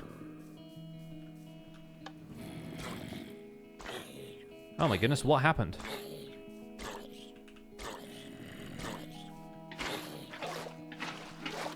Okay, good. I must have broken out a block here. Because, yeah, clearly that was not a safe space for him to go into. Thankfully, we didn't lose our cleric. Because that would be one villager I was responsible for the death of. One of the llamas has now got into the boat with the trader. That's kind of adorable and chaotic. I'm going to run to the bathroom real fast. The game is paused. Do not panic. Be right back.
Hello! I'm back. Welcome back, friends. My legs are so stiff after having been for a bike ride for the first time in probably like 6 months to a year. Iggy Iker, thank you for the 7 months resub. Thank you very much. Right, well that guy's curing. We're going to go and re-roll the librarian's trades a couple more times. How do you give a golden apple to a zombie villager in Bedrock? Right click. Yeah, I mean, that's how you do it in Java, so I presume so. Whatever the controls are that you use to place blocks. Provided that they don't think you're trying to punch the zombie villager, I presume it is the same. But I recognize that, like, touch controls if you're playing on mobile or whatever is kind of a pain. Unbreaking 2. Oh, I really want an Unbreaking 3 trade. Like, I'm fine for Silk Touch now. I have a Silk Touch shovel, a Silk Touch axe, and a Silk Touch pickaxe. That's all the Silk Touch I will need for the foreseeable future. I do have a Silk Touch hoe as well, actually, thinking about that. And I believe I even have a Silk Touch book still in my ender chest. So for the most part, I'm good. Where are you going? There's only one available workstation, and we all know which one it is. Just trolling me now with the mending books, I swear. Efficiency 1, not worth it. Next librarian will have Fortune 3? Nah. I don't even need Fortune 3 at this point. I'm in a lucky position to have had a Fortune 3 pickaxe from close to the very start. I already have a looting 3 book, so looting 2 is not ideal right now. Efficiency 2 likewise. Cleric's still curing, I think. Aqua Affinity would be worth it if I didn't have it on my helmet already. The thing about unbreaking and mending is that they can be put on anything that has durability. So, like, you got a carrot on a stick you don't want to break, you can put mending on it. Fazoo, thank you for the 16 months. Welcome back. Unbreaking 3. Thank you very much, finally.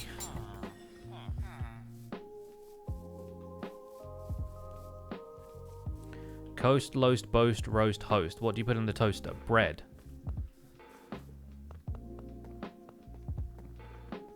Also waffles, crumpets.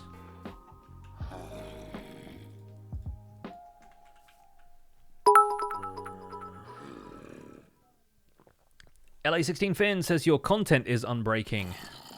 Mobius strip. Cheer 100. Thank you for the 100 bits. Just for Freak. Thank you for the 5 months.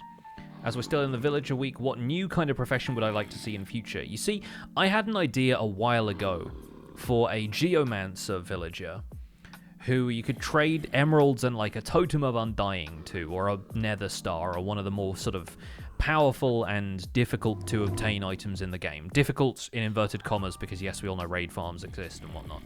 But I would like the ability to trade a totem and some emeralds to a villager and have them change the weather for like a guaranteed amount of time, preferably.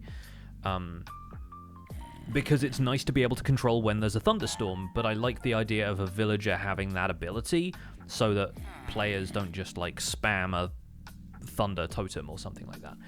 Geomancers are an enemy type in Minecraft dungeons now, but they're illagers, and they just they cause like rocks to come out of the ground and stuff. But I like the idea of there being a good class of villager that would allow you to do stuff like that.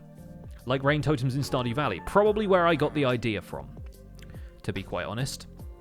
But I like the idea of there being something that... And it may be a little bit too... I don't know.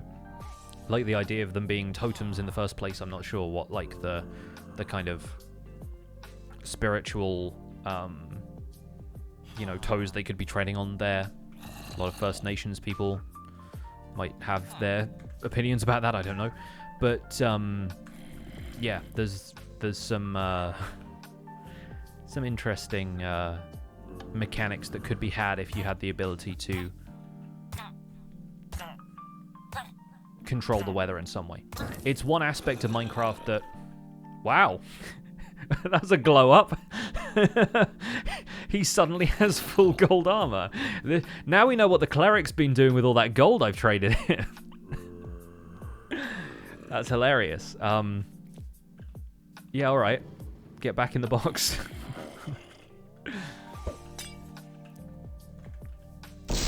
Like, he suddenly looks like a football player or something. Like, that's hilarious. He wasn't wearing that before either. That's just happened on him when he got converted. He got the drip while swapping realms. Just gonna pick this up at the clothes shop in Limbo. Does he keep that armor when you change him back? It just stays invisible? I don't believe so, but I could be wrong. Shower me in gold. Let's not take that any further. Am I still in favor of an endgame item that would provide a non-glitching way of breaking bedrock?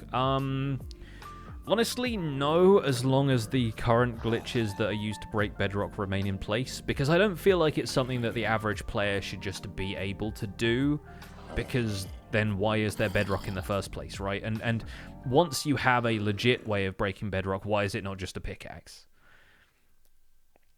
But I feel like it's one of those things that it's kind of cool that it still exists in the game because you can do neat stuff with it if you're, like, uber technical, but it's not going to trip up any other players who are going to, you know, dig their way down to bedrock and then fall into the void, you know? I feel like there are too many opportunities for people to misuse it. Have the devs ever mentioned the bedrock thing? I expect so, because they've talked about people being able to get onto the nether roof, and, like, they're definitely aware that it's a thing. I expect some of them used the technique themselves, because, like, Slice Slime and Ulraf and people will play on Legacy, and there's a couple of servers that devs have been a big part of. I don't expect they are unfamiliar with it, and I would not be surprised if a couple of them have campaigned for its continued existence. But I do just think there's something to be said for those things being community knowledge, you know what I mean? Kind of hidden from the average player who's just going to get by. Because when they're adding features to the game, they've got to consider how likely it is that certain types of players are ever going to need or encounter something that they put in the game as an official feature. This game has a lot of depth for people who want to look for it, but for people who don't, the mechanics are still pretty good at a surface level. Yes, 137 Rodney, I watched all of Doc M's Hermitcraft Season 8 for the Hermitcraft recap, so I've seen all of that stuff. Unfortunately, pretty much all of it is patched as of 1.18, sorry. But in 1.17, it was very much a thing, and it was really cool. I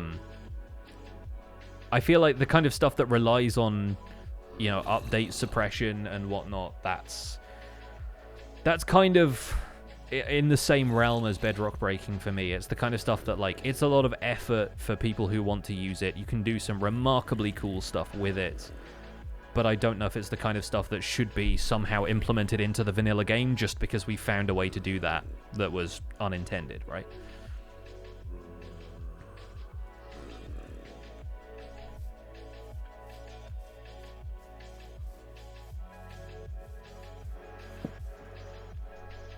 When you found bedrock for the first time, you didn't know it was unbreakable. For some reason, at a glance, it felt like a world border. Yeah, I mean, I think it's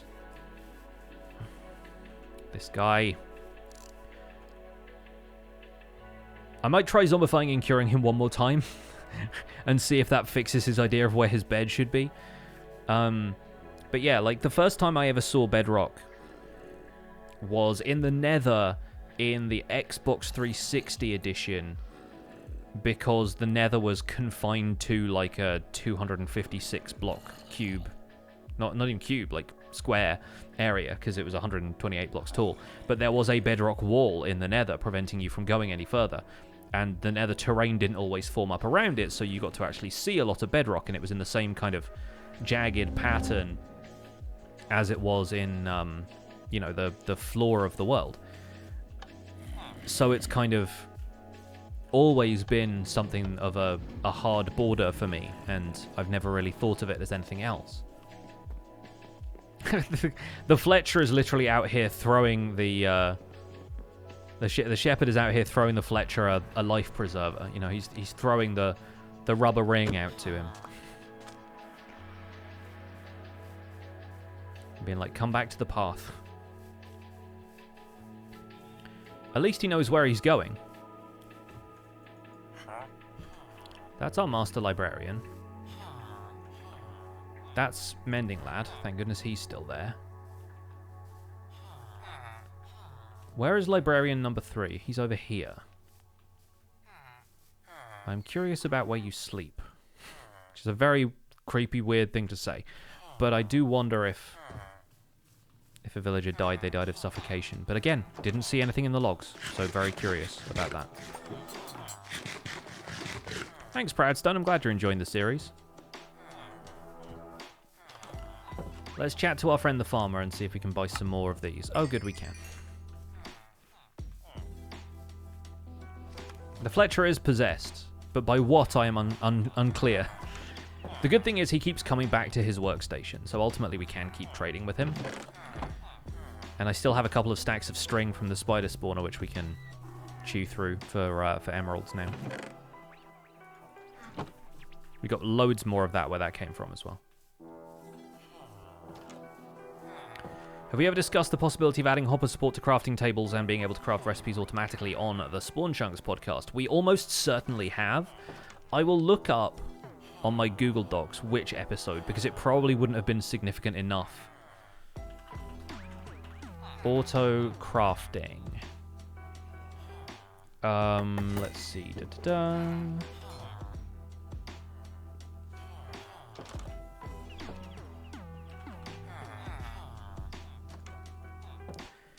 Okay, here we go. Episode 62, Chunk Mail Dispenser. Mojang have changed their mind about honey and slime sticking to each other. It raises the question, what else can the community get if it whines loud enough? Does that mean if a big influencer asks for an auto crafting table again and again, will Mojang eventually add it?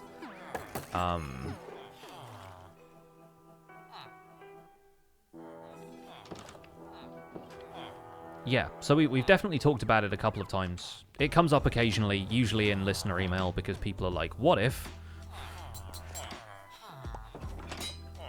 People either ask, like, what if this was a thing, or they say, like, if this was a thing, then what? Which are two different questions, even though they sound quite similar.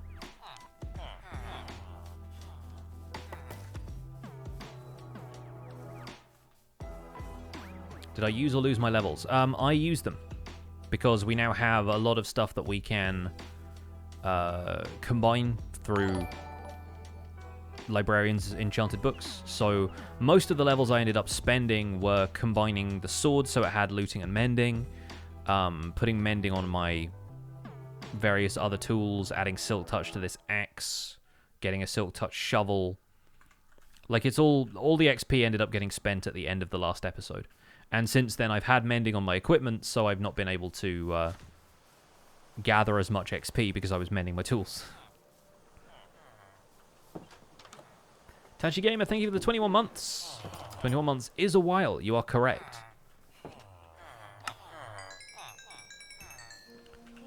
So let's break down this. Let's get some more mending books. Because I want to trade with these villagers while they're still here, because something is making them not still here. So we'll get a couple of unbreaking books, and we'll get at least that many mending books.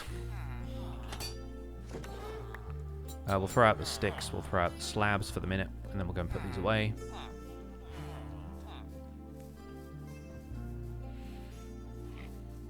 Did I already change the game mode to hard? Yes. I talked about it in the episode where we start doing some of this villager curing stuff.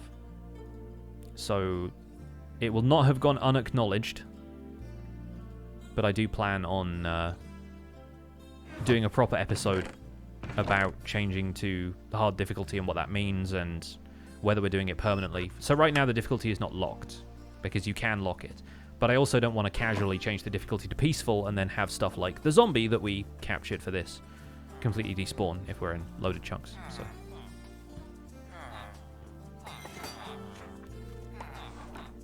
either way, we are probably done with this aspect of the stream. It's been 2 hours, we've zombified and cured, if not everyone in the village, then at least all of the significant professions that I'm going to be relying on for the future. Unless I want to buy a ton of black banners and paintings, which, you know, I could, I guess. But either way, most of these are now getting by just on gossip discounts alone. This guy we didn't even zombify. The Mending Librarian is now trading us Riptide. We can talk about the bookshelf book trading loop as well.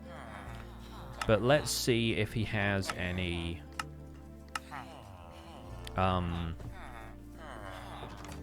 other useful trades.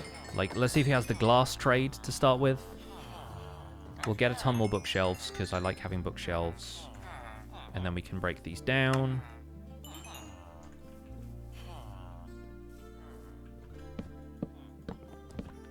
A villager that trades blaze powder and peaceful would be nice. It would be, but then it'd break the progression of going to the nether for survival, because you'd be able to craft Eyes of Ender in the overworld without going to the Nether at all. If it was added to piglin bartering, then that would obviously be part of a solution. I honestly think it should be just added to loot tables for Nether Fortress chests or something, because that would make sense.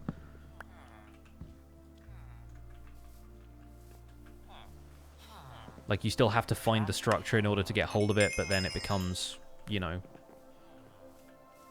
something that's relatively easy to acquire. We have a glass trade, perfect. Sweeping Edge 2 as well. Fun.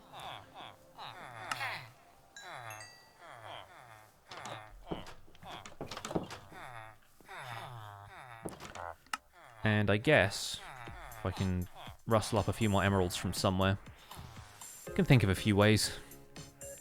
We'll get ourselves another couple of Unbreaking 2 books. And then we might play a round of Minecraft Bingo. We're feeling into that.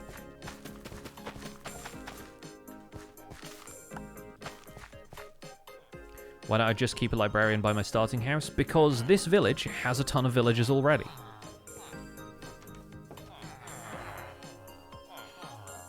And I wanted to go and find, like, a legit village, because people will probably just stumble upon these while they're exploring their own worlds. And I felt like it made more sense to introduce them as a concept by showing you where the villages are, as opposed to... This is all for a tutorial series. I don't know if that's ever been clear to anyone. But this is all for a tutorial series, so it makes sense to discuss things in the context in which people find them before jumping straight to the exploitative way of, you know, getting hold of however many zombified villagers just around where you live. It's kind of the idea. Survival Guide is a tutorial series, unsubscribed. I gave you fair warning. Let's trade some coal to this guy. We'll need more coal later, of course, but we can get it various places. We don't really have a paper trade that's worthwhile. But I want to get... Oh, I need more emeralds from you. Yeah, we'll do the glass pane trade to the cartographer at some stage too. And this guy's not at home right now.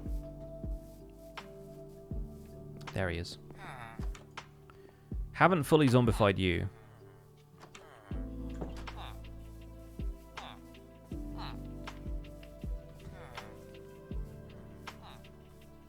Is this a new world? I mean, new for 1.18, yes.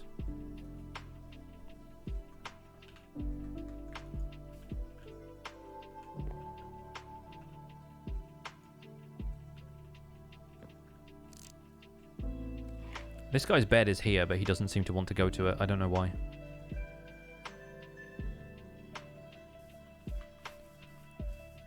Apparently some of my villagers have issues with their assigned beds.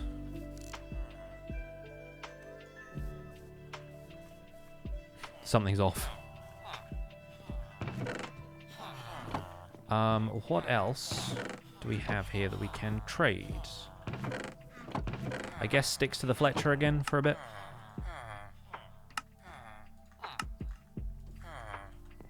Where is he?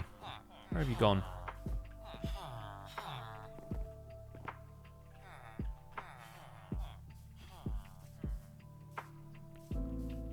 That guy's the leather worker.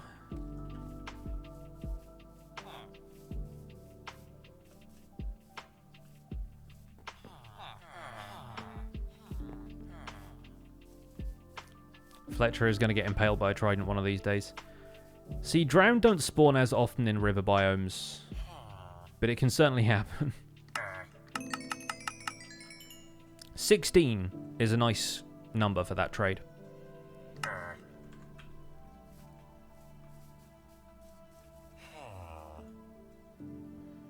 Yeah, this guy's all good.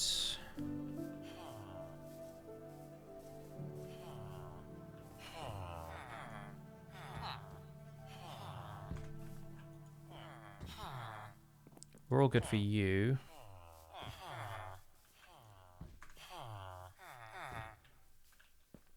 Where is my librarian friend?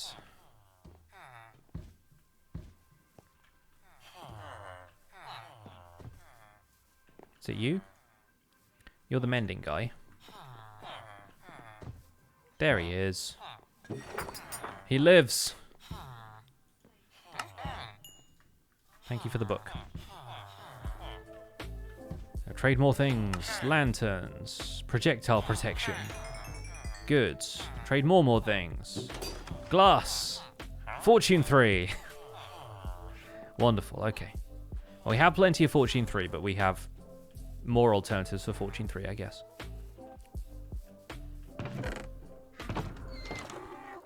Cool. Unbreaking free trades are a thing. More lanterns. More string that we can trade to the Fletcher. Let's do 2 rounds of bingo. And then we'll call it a day.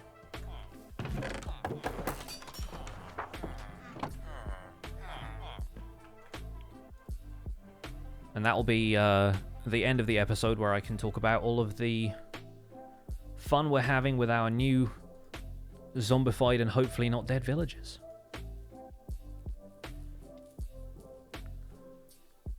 $18 for mending was a bit steep. It's cheaper than you've ever got. I think the lowest it can be, because there is a like a 2 times price multiplier on certain items, which include like treasure enchants for librarians' books. So Frostwalker and Mending basically both get their price doubled from the base price, which I think is 5. So I think the least you can get Mending for is 10 in the current version. It might have been earlier in previous versions, but I think the lowest price you can get Mending for is 10.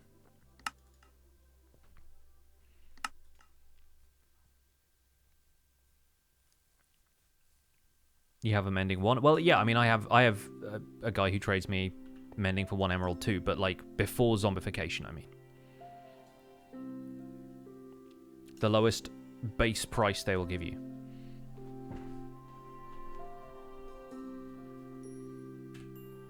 So, let's play some Minecraft Bingo. We'll do 2 rounds just to wrap up the stream here. So it's not steep at all. Not really, but 18 is still one of the higher prices I've seen overall. I can't remember how much Mendelssohn traded it for, but Mendelssohn was a 1.13 villager. So he was a librarian from the days when librarians just had white coats and no other like identifying features. 8 before Zombification? Ah, fair enough. Maybe the base price is 4 then. Let's use the number 8 to generate our new bingo card. 1, 2, 3, 4, 5, 6, 7, 8. Let's go. Okay, we need a cake, so we need emeralds. We need an ender pearl. I guess I better change the stream title as well, huh?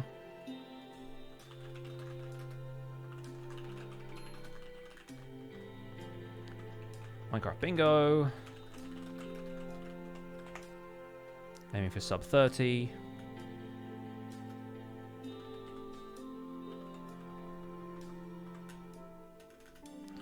Bingo V5 by 9. 9, sir. Minecraft 1.16.5. There we go. Lectern is probably not too bad. Hay bale might be a pain. Obsidian and saddle might be a pain. Just gotta play it by ear a little bit here. Let's see the spawn we get.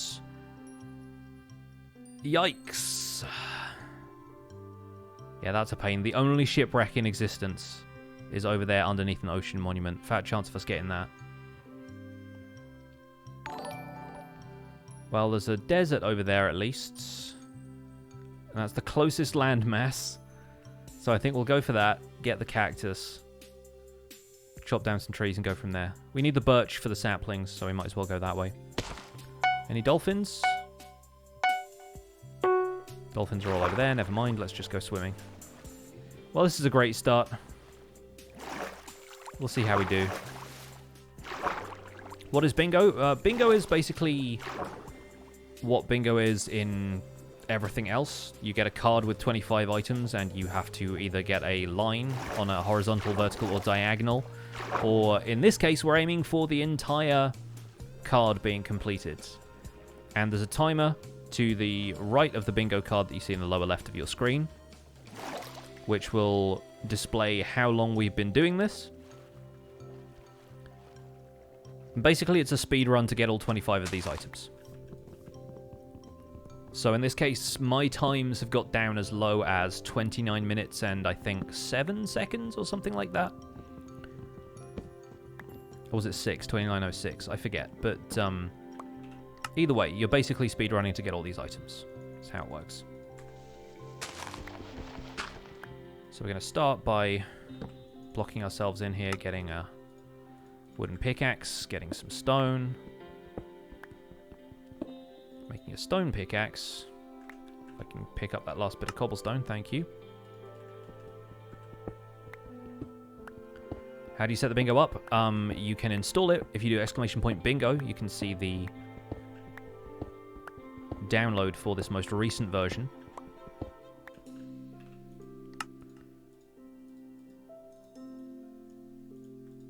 And it's just a world that you download, install in your Minecraft folder. Pretty straightforward stuff. Alright, we'll need... Do we need sand for anything? Probably not. Alright, let's go over here. Equip the dandelion in our offhand, so that if we meet any rabbits, we can kill them.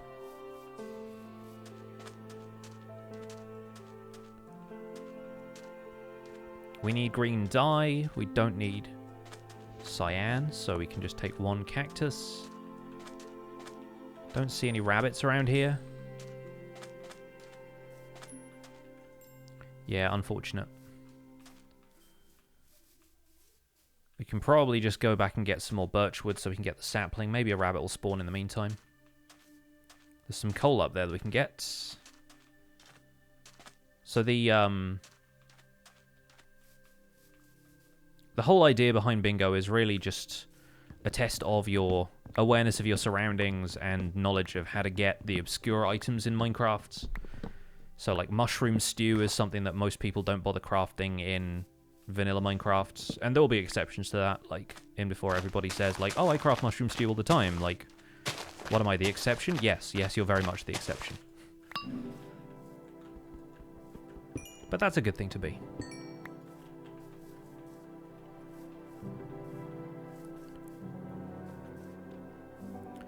So we need to get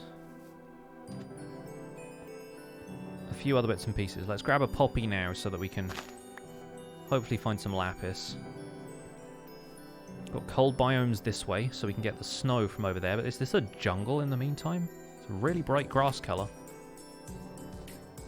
We're not going to get iron from this high up. Okay. Let's take this to the oceans. Let's grab some doors so we can breathe underwater. And we'll smelt the cactus in a minute, but I'm not going to worry about sitting down and smelting some stuff until I've made a bit more progress here. Some drowns down there, from whom we could potentially get a shipwreck. Not a shipwreck, like a buried treasure chest location. Yep, there we go. We got some wheat there as well. Not quite enough, but close. There's another coal there, but we won't worry about that. Alright, we can get both the mushrooms from the roofed forest here. I'm really looking for shipwrecks right now, because those will give us a good shot at... interesting. We'll come back for that. Shipwrecks will give us a good shot at getting, like, easy iron and stuff without having to go caving. But a lot of the time we'll just end up going to a ravine underwater. Get our early resources from there. Where's that brown mushroom got to? I saw one up here somewhere. Let's get onto the roof. The roofed forest. There it is.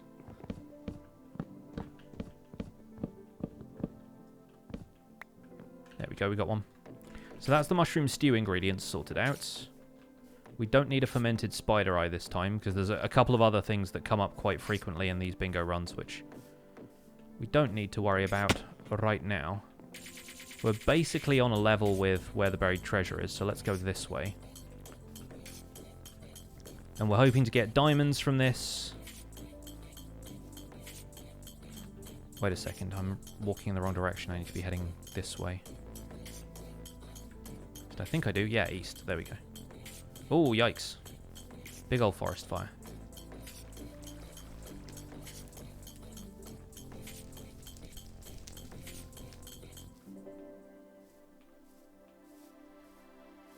Yeah, we need to get the snow from a biome like that, but we can find snow basically everywhere, so...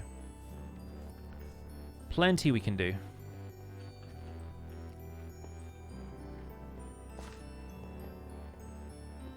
Got a ruined nether portal over there as well. Oh, it's basically over there. Let's go to the ruined nether portal first. See if there's some free obsidian in the chest here. Otherwise we'll have to go diving for it.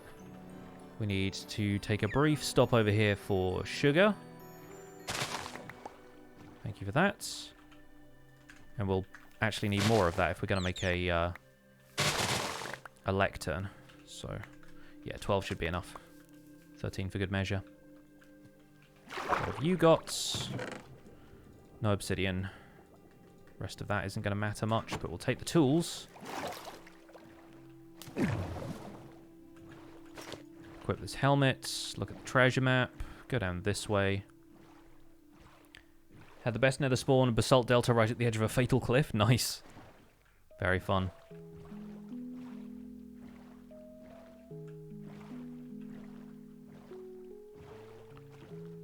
More or less on the other side of here then. Interesting. On our 9-9 coordinate, about there.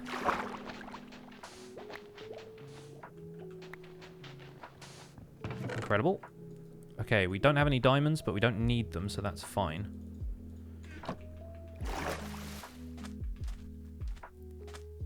The only thing we'd need them for, really, would be to break obsidian. So let's take a quick look around under the sea. This is an interesting card, because like some of the stuff that I basically always aim to go for. There's a village up here, great. The stuff that I always aim to go for is just not on this card.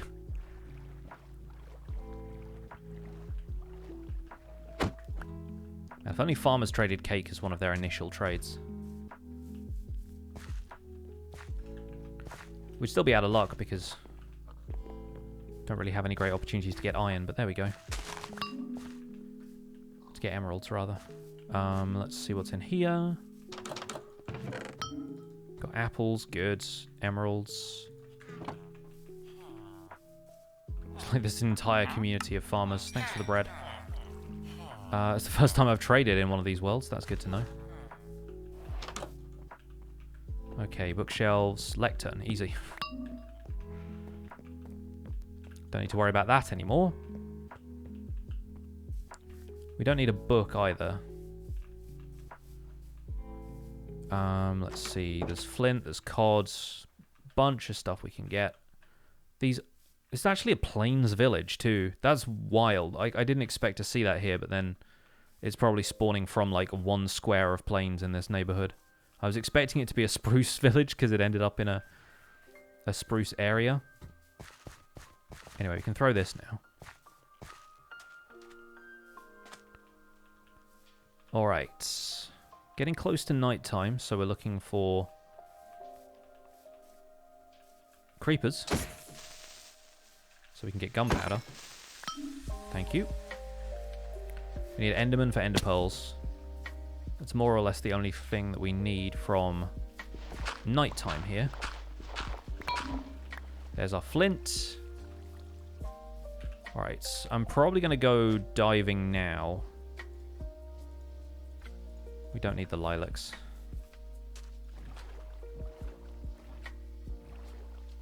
Let's go diving now, come up with an iron pickaxe. That's not going to be deep enough.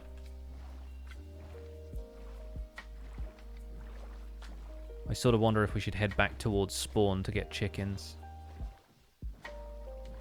That's not the stronghold. That's a drowned ruin. Been riding a strider for hundreds of blocks, found 4 bastions, not a single fortress. They'll do it to you. They'll do it to you. Come back. No! I hate it when the squids run away. I usually try and double tap them. There we go. Once you've done like a full axe hit on a squid, just tapping them once with whatever damage will be fine. It's just, sometimes they get away from you a little bit. When the lilacs give magenta? Yes, but I need purple. I don't think you can craft purple without getting red and blue.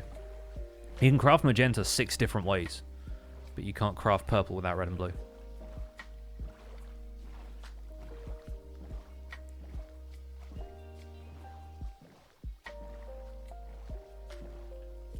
What is that? Oh, there's a ravine right here that might be worthwhile. We don't need slime for anything. So what we're looking for down here really is just iron lapis. So we'll get the iron this way.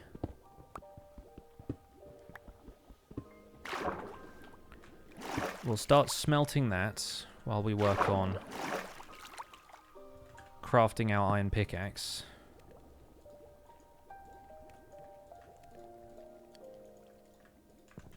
I guess we need string for the crossbow as well. We don't really need redstone for anything, do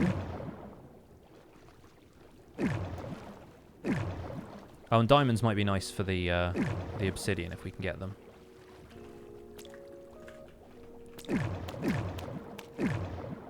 But if we don't find them, then it's not the end of the world.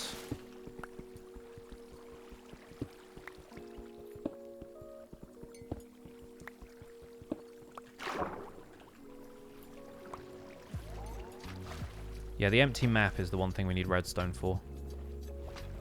So that's probably worth it to go back and get. Swap those in.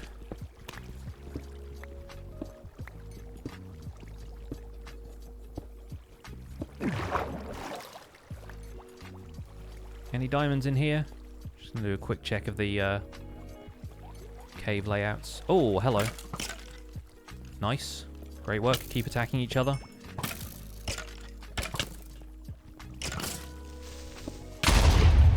Good. We got the saddle. Amazing. Okay, let's hole up in here for a second and eat.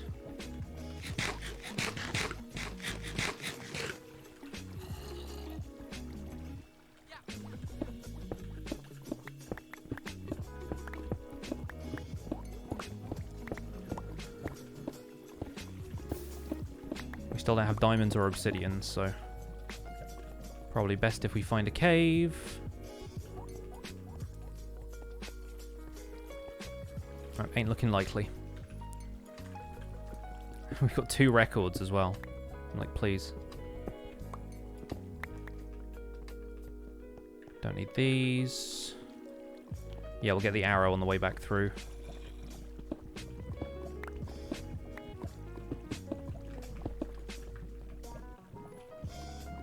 Yeah, if anyone's confused about the creeper there, we're playing on easy difficulty, and so a lot of the time it's better to just throw down a block in front of you and block the worst of a creeper explosion. Normally I'd craft a shield against eventualities like that, but in this case it's not really worth it. Alright, let's make our way back to that spawner.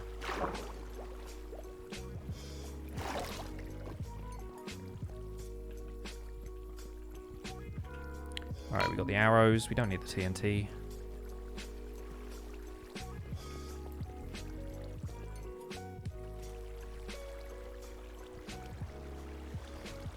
I always hate having to squeeze my way back into the ocean bit.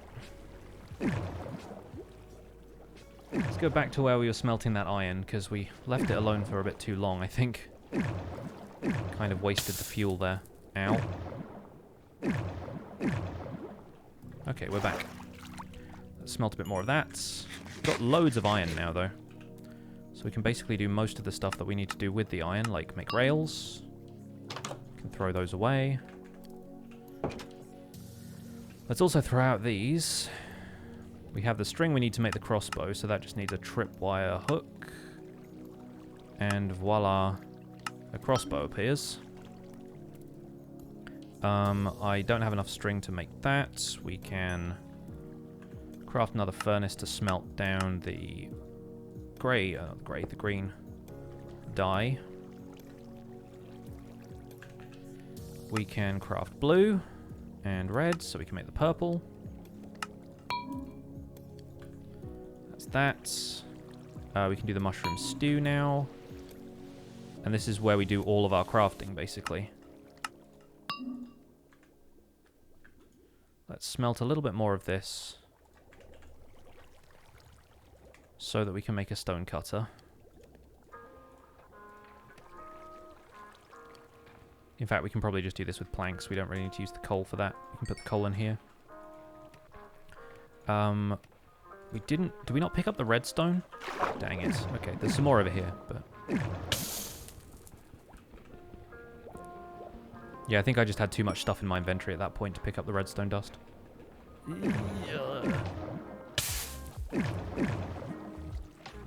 So yeah, we're not looking at any diamonds right now, which is unfortunate. We need that. We need this. 2 sugar. And then empty map is done. We have 3 stone for the stone cutter. Nice. I mean, that's our full bingo, but we need more than that. I don't think I can do anything else while I'm down here, other than look for diamonds, and that's kind of a fool's game at this point.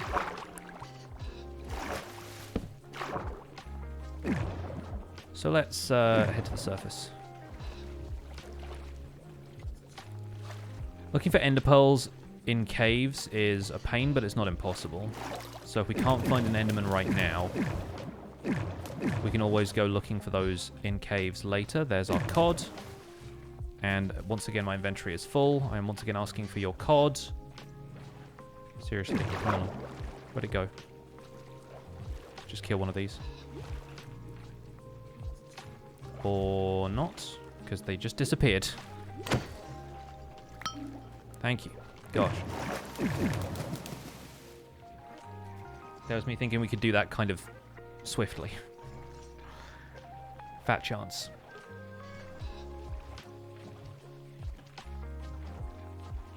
Shipwreck down here on its side. Looking for diamonds in this, ideally, but might be some other stuff we can grab. And this is the one that doesn't have anything except a food chest at the front, which could have had a pumpkin if we had been lucky.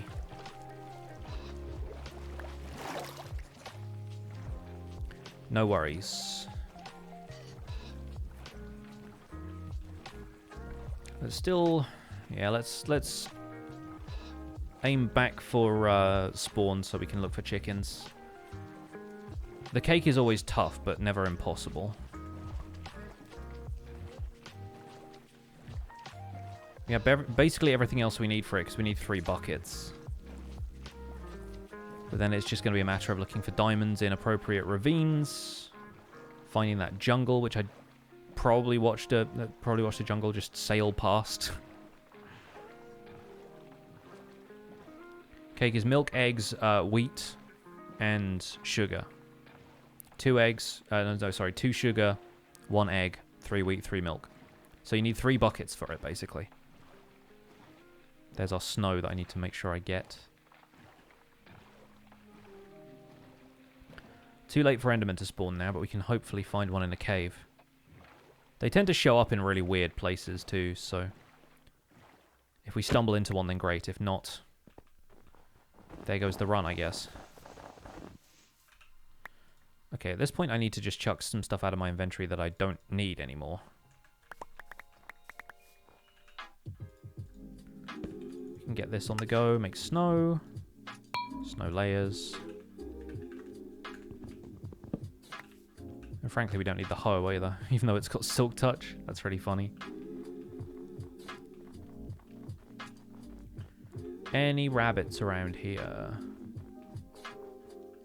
I am once again asking for your rabbits. I'm not seeing any.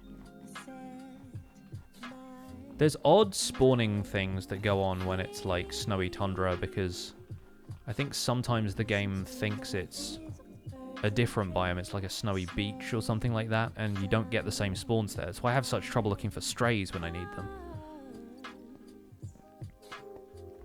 Yes, you can craft snow layers from 3 blocks of snow the same way you do with slabs. It's quite handy, really. Okay, we got the rabbit hide. Very good. Apologies for how brutal that looked.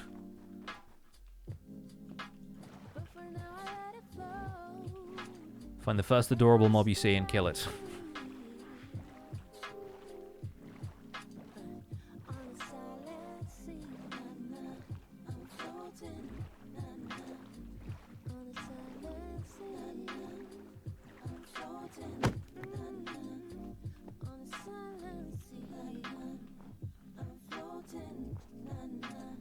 Yeah, specifically in the context of this run, a Silk Touch Hoe is useless, because I don't need it to get anything that I could not get otherwise. I'm not denouncing Silk Touch Hoes generally, just for the purposes of the gameplay we are currently enjoying. What is the thing to the right of obsidian? That's a painting. So I can just go and kill a sheep from somewhere around here, and hopefully we'll be able to craft a painting very easily. I've seen several sheep already and just ignored them because I didn't think I needed them. Or I was focused on something else at the time. The other thing we're looking for, of course, is chickens. Or just eggs if the chickens have wandered off and left them, but typically they will stand around near them. And then we need bamboo from a jungle. A netherite beacon would make this run go faster. Until we got out of the radius of it, which would take me all of 3 seconds. Is this multiplayer? No, I play single player just for fun. There are servers out there that have Bingo installed as a multiplayer experience, though. I couldn't name any, but if you're interested in looking them up, I'm sure they exist.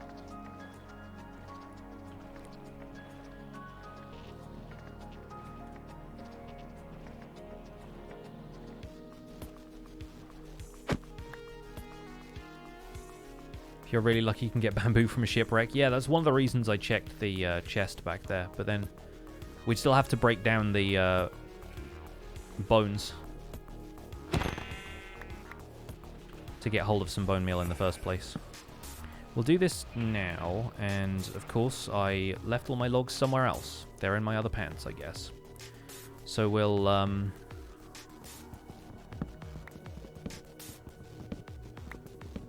get some easy trees from here. Honestly, the thing I'm happy about is the happiest about is the apples, because normally they troll me something fierce. All right, with that we can make the painting.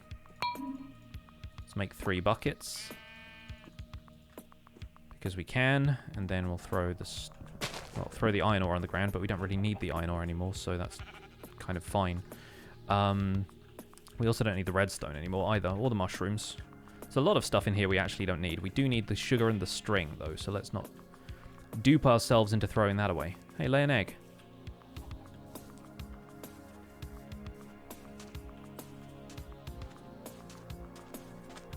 Of course, this was our spawn, because our spawn was like a ridiculous location. Have any of you laid eggs recently? If not, why not?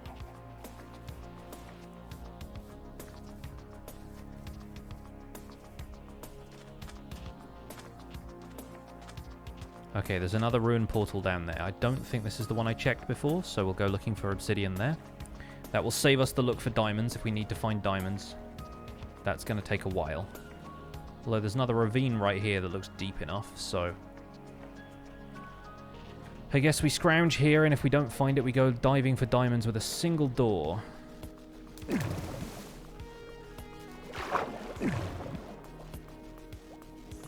Doesn't seem likely. Oh, no, it does. There we go. Of course, we're getting chased by a drown with a trident. You see that arc over me? Alright, back over here for chickens. We don't have pumpkin seeds yet, but I haven't seen any pumpkins. Be cool if you could somehow scare a chicken into laying eggs. Gosh, I wish you could do that for the sake of bingo.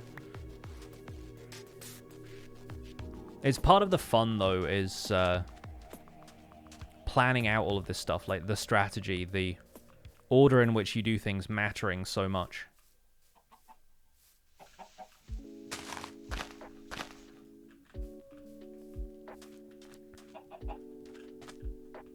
And going after eggs after a certain amount of time is usually what I aim for, because within 5 minutes, all of the chickens in your like local area will have had a chance to lay an egg, and the egg won't have despawned in the intervening time. But right now, I think our best option, aside from just waiting around these chickens for them to drop an egg, is to either go looking for pumpkins, which takes us further away from where we are right now, or go looking for Endermen and hope that we get a cave relatively close to these chickens so they stay loaded.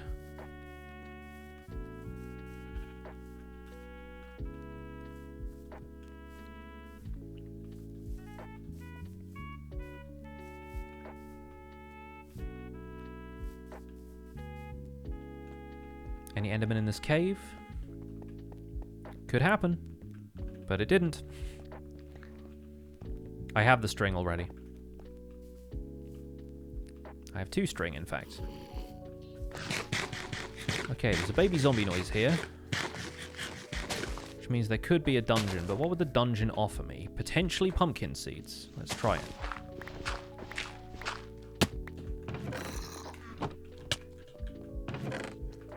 Alright, that worked out, surprisingly. Except for the zombie villager trying to kill me, but not villager, baby zombie. Nice. Alright, let's leave.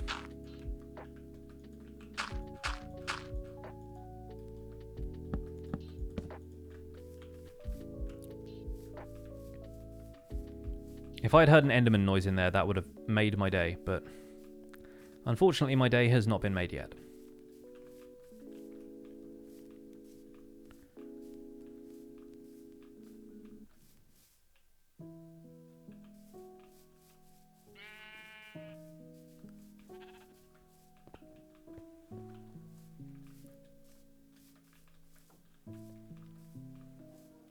That was a pretty good dungeon call, though. I'm happy with that.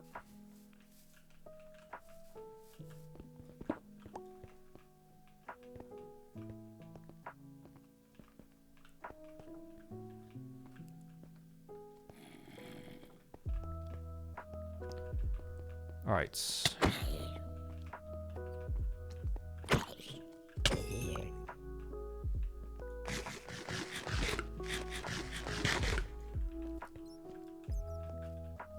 No signs of Enderman yet. Big cave. I automatically held down the right mouse button even though I had never crafted a shield. Just gripping the mouse when I see a skeleton. Now, a lot of this cave is unfortunately a little too narrow. Headroom-wise, at least. Looks like we're not getting sub 30 this time, because I'd still need to go and find a dungeon, even if a jungle. That's the word. Gosh, couldn't get it out there for a second. There's our eggs, though. Going by my my egg principle, my egg theory of just wait around chickens for more than 2 minutes and then go and look. Now, where is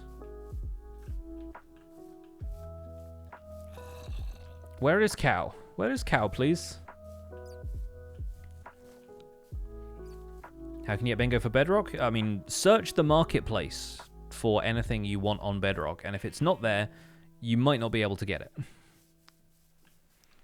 Anything anybody has bothered to put enough time and effort into that it's decent, it's probably on the marketplace. There are other things that aren't on the marketplace, of course, but marketplace tends to be where stuff like this ends up.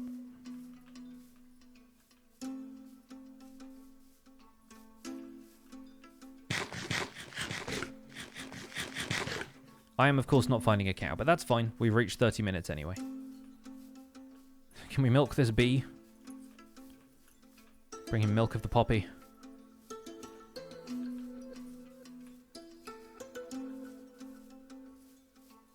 A lot of pigs over there. Not really seeing cows.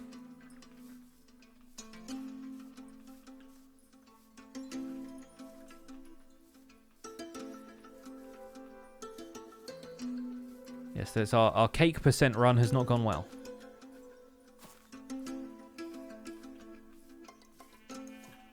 There's another dungeon over there. Not going to give us anything we need at this point, though. Is this another village? It's not even the same village. It's a different plains village spawning in a biome that does not look like a plains. Do they have cows? It's the most important thing to me right now.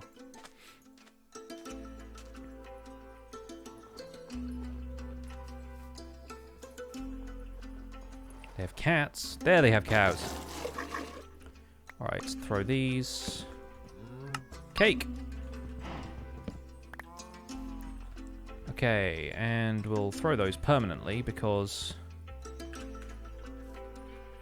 we really just need to find an enderman and bamboo at this point.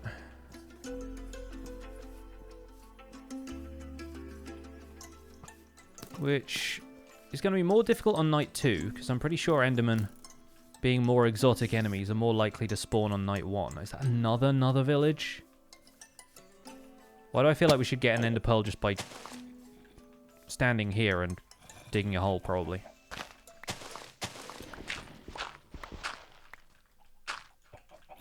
Oh, okay.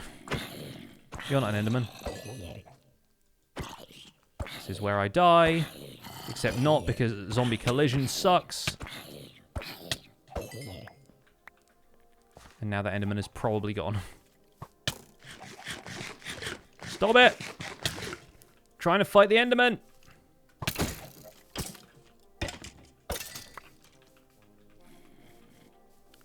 Really wish I was better at crafting temporary enderman shelters.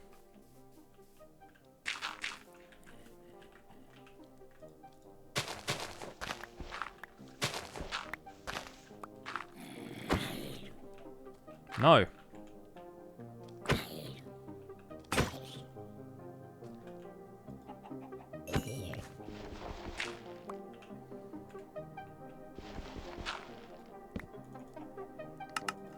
Let's go with stone axe.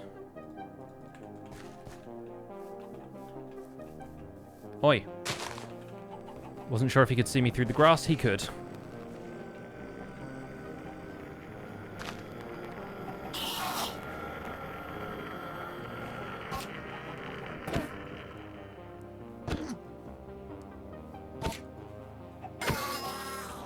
No pearl anyway.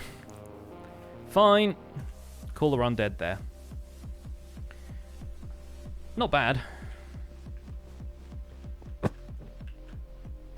Alright, folks. Let's say another number between 1 and 30. 12. There we go. 1, 2, 3, 4, 5, 6, 7, 8, 9, 10, 11, 12.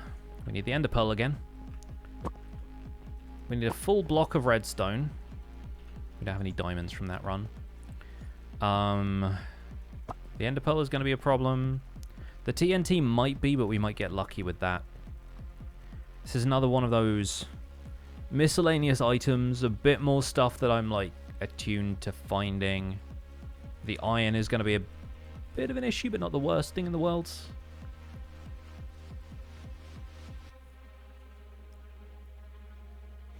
Maxi SCP, thanks so much for the 11 months, and Master Yo7, thank you for the tier 1 sub. I think those are the most recent ones. So, Diamond Hoe could potentially come from a shipwreck if we end up getting a buried treasure map or decent luck with the shipwreck loot. We are once again in a massive ocean with no sign of accessible shipwrecks. So that's a good start, and by good I mean terrible. Is that a ravine, or is that just a slope in the undersea bed? Never mind. Not going to worry about it. Going to go for a birch tree.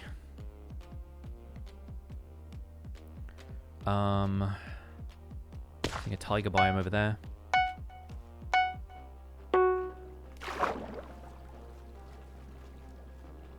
No need to find an egg anymore. There is no egg in this one, yes, thankfully.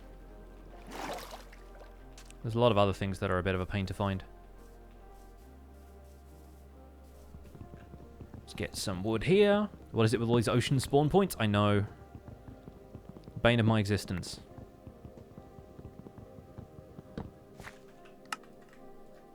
Alright, let's do sticks and try and craft them correctly. There we go.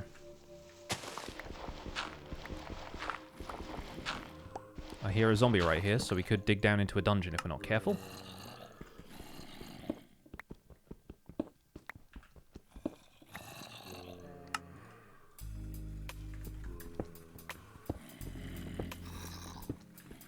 How careful do you feel, chat?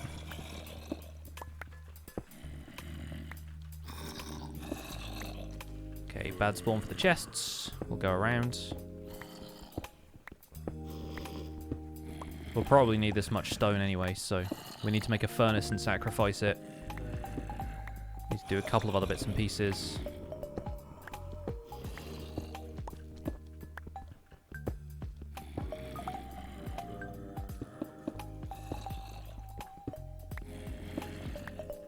Hi, lads. Thanks for the golden apple on the run where I don't need it.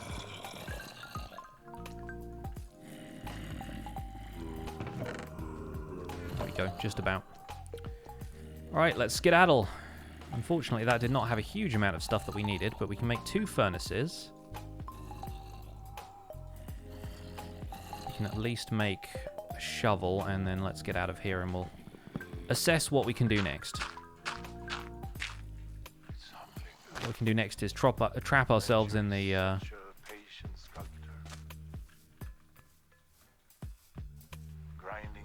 Go for this one because all of the saplings will decay. Didn't bring us any iron from that spawner either, so it's kind of unfortunate. We've got wheat, which we'll need for a hay bale later. Let's get a sapling if we can. There we go. Don't have any iron to trim these dead bushes yet. Is that guy coming from the spawner? They just follow me out here. Oh, I bet they did, the swines. Alright, let's go for mushrooms. And clay, we'll need the clay. Look for peonies, chat. You need cactus for the cyan dye? Yes. We'll find cactus in other places if we didn't pick it up here. But we'll stick around spawn for a little bit anyway. Because there's some stuff we can get basically anywhere that will be good to get here.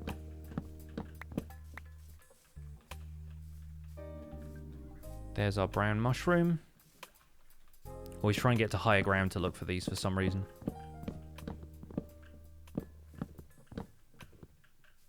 Man, poor luck on mushroom drops. There we go.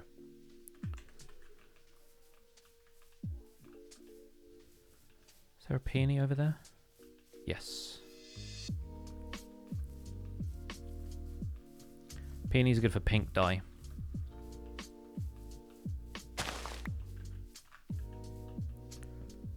Got some coal here, but no iron.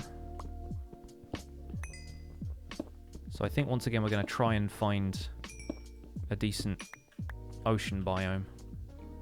Because once again we're hoping for 2 diamonds for a hoe, which is going to be a tall order.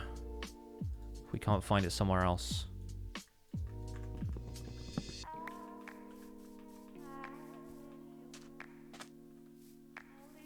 And we'll get the flint now while we think about it. The second drop. Pretty useful.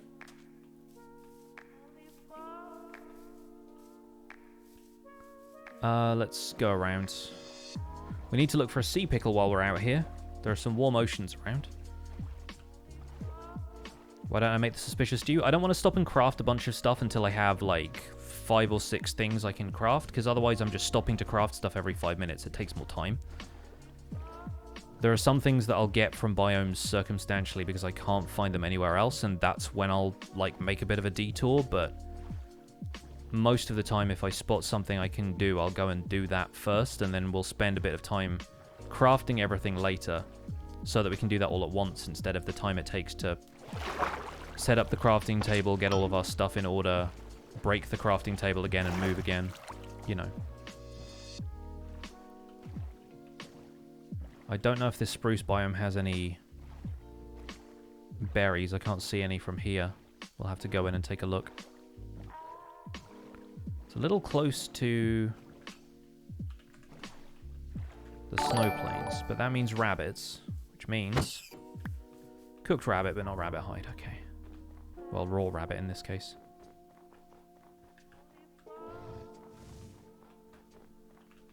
You're fine, you're chill.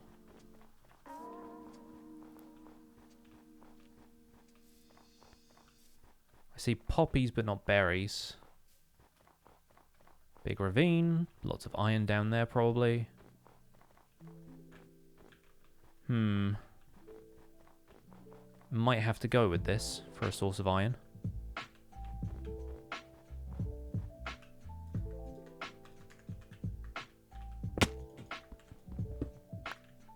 Take a bit less full damage. Yeah, we got a spawner right there. Okay, cool. Spawners can be useful for a couple of things. In this case, spider eyes.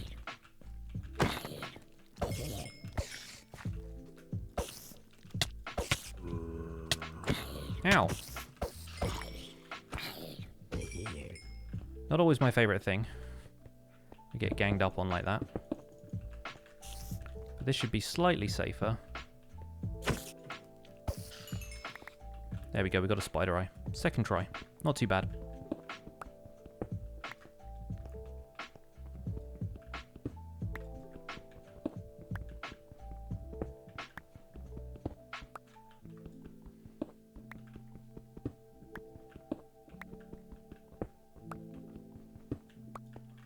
Give me an excuse to eat the golden apple anyway.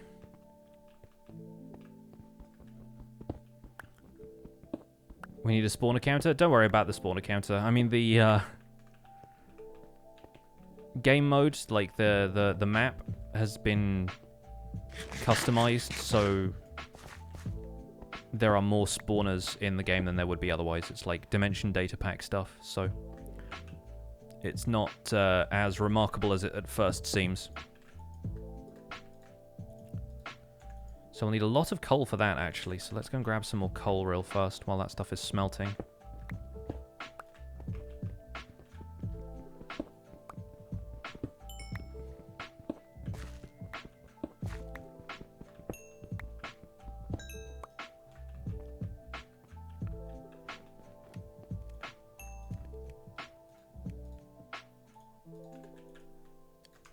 Because we need to cook 32 items, so we'll need a decent amount of smelting power, and let's grab a couple of those, start smelting the stone, because we'll need 8 stone just cooked straight up. And then we'll need to cook 5 of it again, just to make the blast furnace.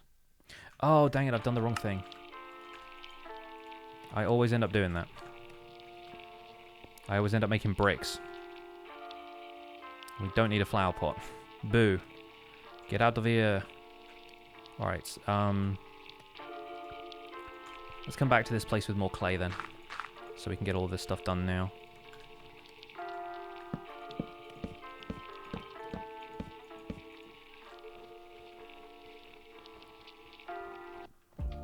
Might be some around the edge of here.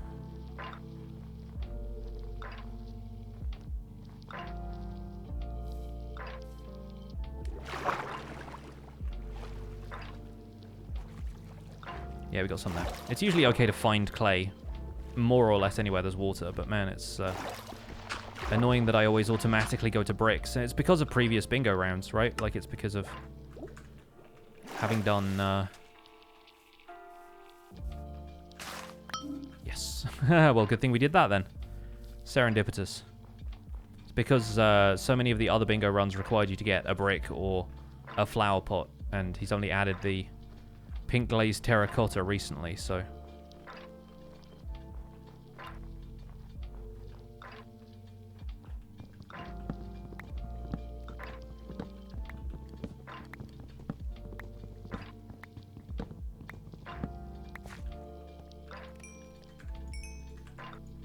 Alright, 2 more of those. In the meantime, that's finished. We can put 5 of those back in. Make the stone cutter in the meantime. We can turn this into pink.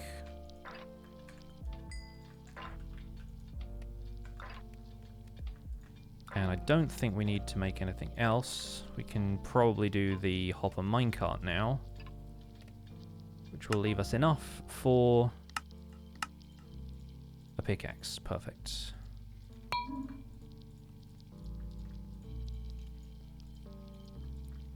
Alright, that'll do for the moment. We've got you.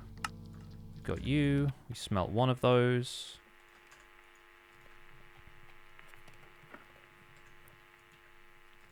I guess no, we need 3 smooth stone, 5 iron. I'm thinking the wrong way around.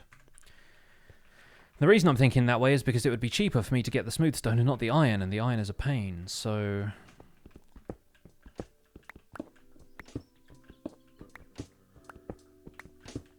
Let's go down a level here. Oh, down a couple of levels, actually.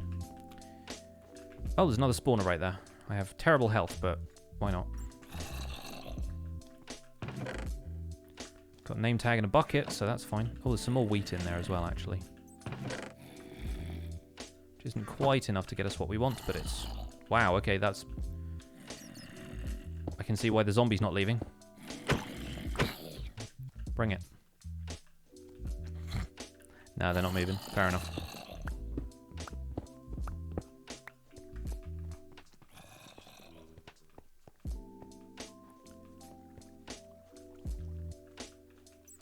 How much yikes would you estimate is involved in this process? It's a solid 8.2 for me.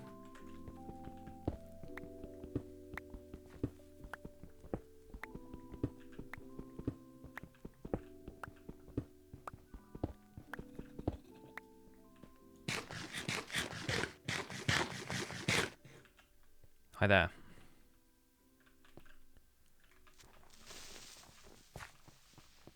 Oh, those zombies followed me in the end.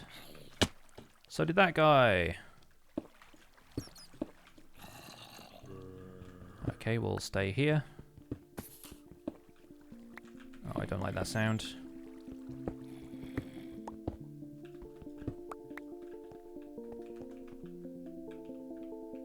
Need a little bit more stone.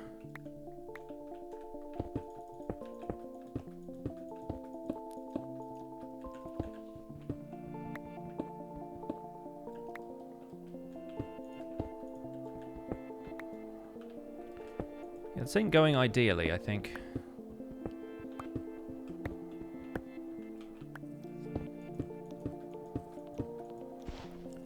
There's our furnaces, at least. We have that. We can smelt more of this.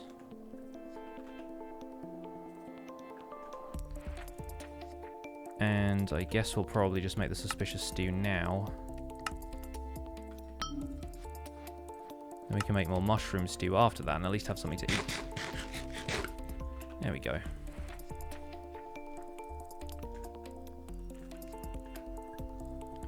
How many yikes to a mega yikes? I'm not entirely certain what the exchange rate is these days.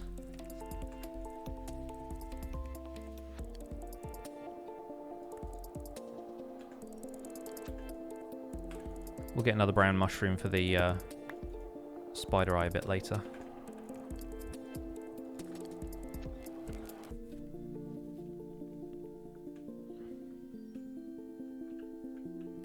There's a stray down there, but we don't need the arrow.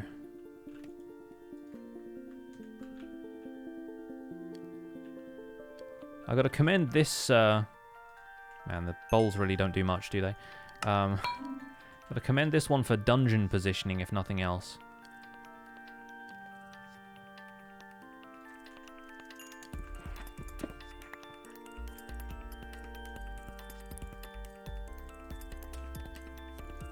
can make one of these at least. And that way we can just grab some wood for the painting. And now I'll use the pink terracotta to leave. Probably immediately get thrown back down here by a mob of some kind. No, we're actually okay.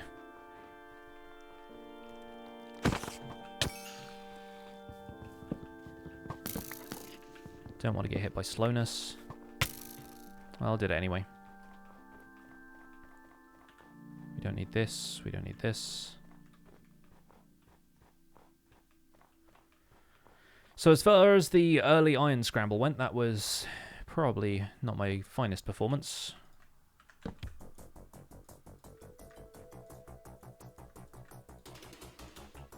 And now we need to find an Enderman before the sun rises. But I don't think much of the other stuff here needs mobs, does it? We have the spider eye already. We need a bucket of milk from those cows, but we also need a bucket of salmon at some stage too. Do I have enough iron for that? Oh, I do, okay. Don't have enough iron for stuff like the rails, but we'll get those when we get redstone. Let's make another bucket real fast. Kill these for leather for the item frame. Get a bit more wood while we're here as well.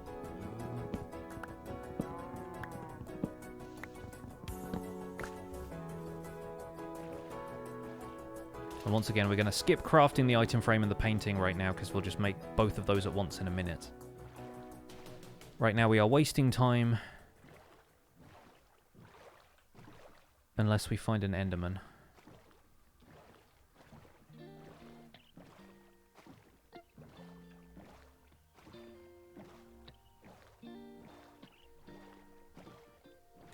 We can also make these into shears, that way we can handle the dead bush. Get the salmon from right here. We can handle the dead bush, we can handle the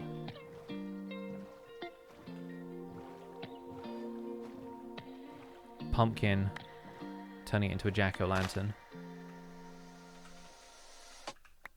There we go. That's what I was looking to do. Okay, we have spiders and stuff out here.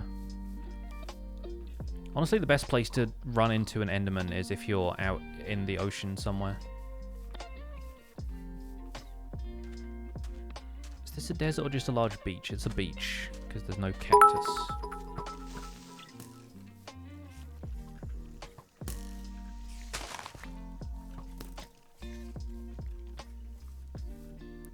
I don't even need you. I don't think I needed that wool either, but we got it anyway.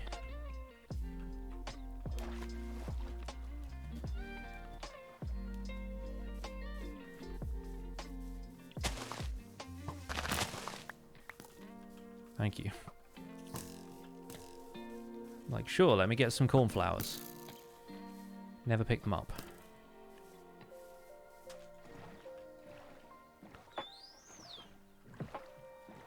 Well, there's a pumpkin over there, so we can grab that. Shear it first to save a bit of time.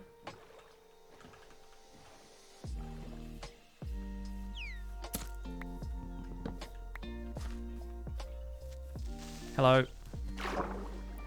Don't get in my boat. Not again. Thank you.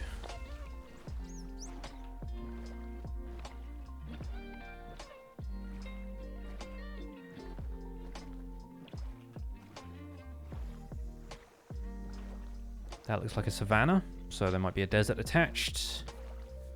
Once again, we're going to have to look for Endermen in caves, because my timing is awful.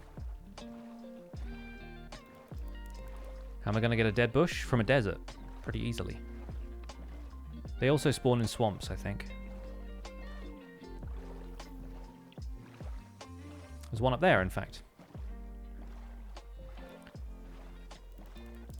Don't need the sugarcane for anything, do we? Oh wait, no we do, for the spider eye. Pretty much always need sugarcane for something. It's just a question of what and how much. There we go. Easy.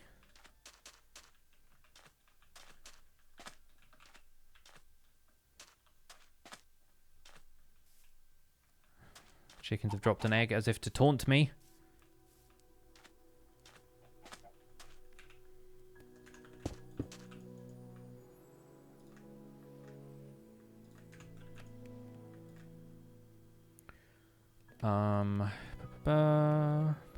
There we go. Just looking for stuff that I can cook. So that I can eat. And while that's cooking, now is the appropriate time to make a lot of sticks. Because then we can make the jack-o'-lantern. We can get the blue dye for the cornflower. We can make one of these. We can make one of those. Okay, that's all our crafting out of the way for now.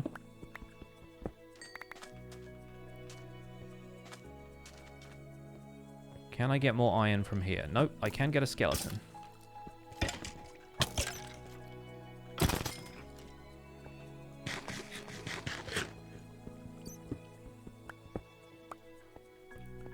We're going to have to go diving for the redstone. Just wish there was a rabbit here.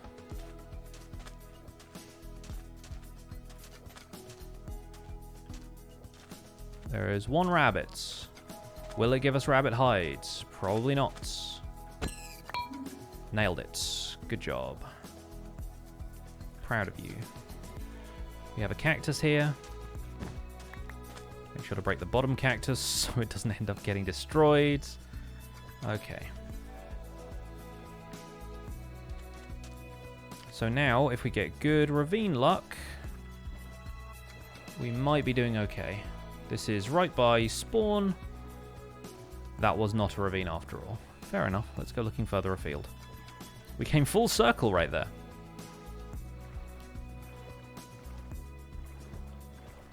Let's go this way. This looks like a large stretch of ocean.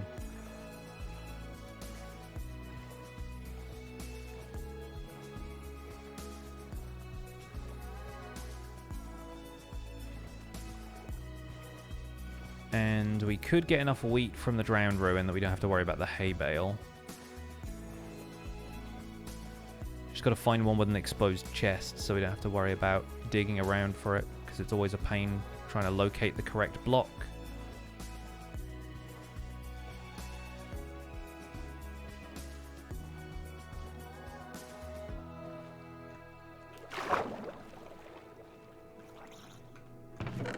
Yes, good. Take the coal as well, even though I don't really need it right now. Might need it later. What's this portal going to give us? Nothing really worth having, I don't think. So we might ignore that. Just go for the ravine next to it instead. We've got enough wood, so that's fine.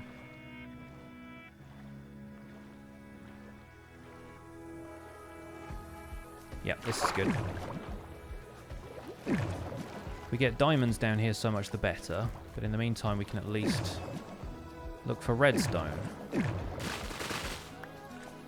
Which we are somehow not finding.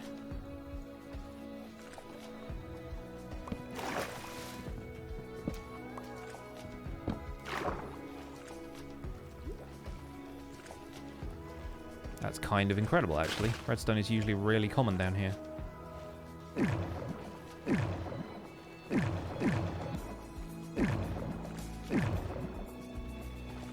Let's hop into this cave. There's all the redstone. If we can get 2 diamonds down here, that'd be great too, while we're ordering things. Okay, that's everything for those.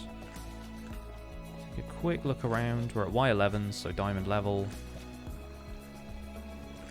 We'll have some more iron for the tracks.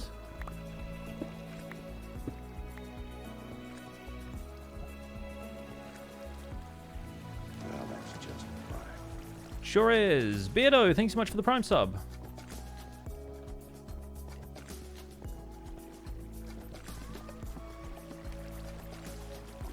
Not seeing that one. That's just lava and water. That's not a dungeon. Okay, let's stop messing around. Let's put down these. Start smelting that. Start smelting that. And we can make the hay bale at least. So hay bale, redstone block. We can do redstone torch for the activator rail. We don't have any gunpowder for the TNT. That's our cyan dye, so that's all done.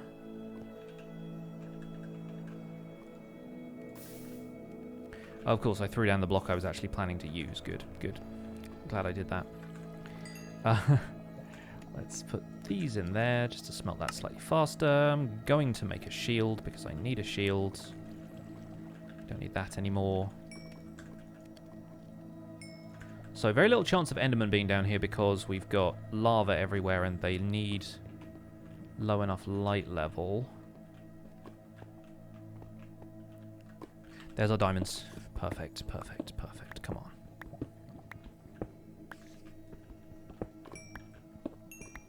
Incredible, we got 3. Nice.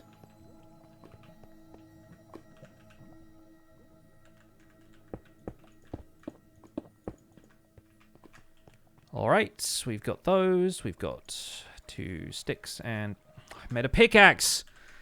Oh god! Why did I get 3 diamonds? That was a terrible mistake. I thought I stopped at 2! No! The one time I didn't want to make a diamond pickaxe over a diamond hoe and I still did it. Oh god, that's the worst. Okay, we need to keep all this iron. I was going to make another bucket, but we can keep the iron for the activator rail, which we need a stick or 2 for, but there it is. Yeah, this was a disaster. That was funny, though. It's one for the clip comp.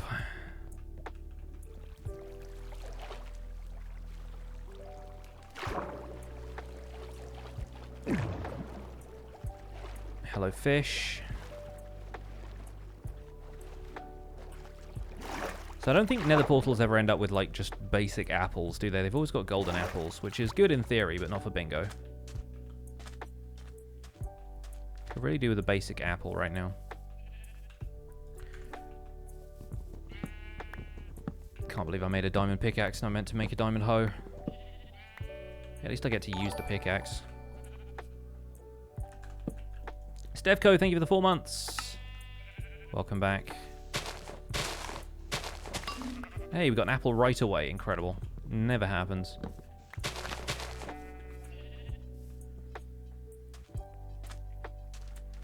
Alright, let's at least bring enough sand with us.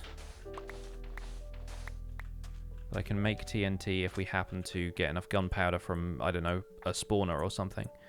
Do I not have a boat still? Did I leave that somewhere? Probably did. Never mind. Let's make another one.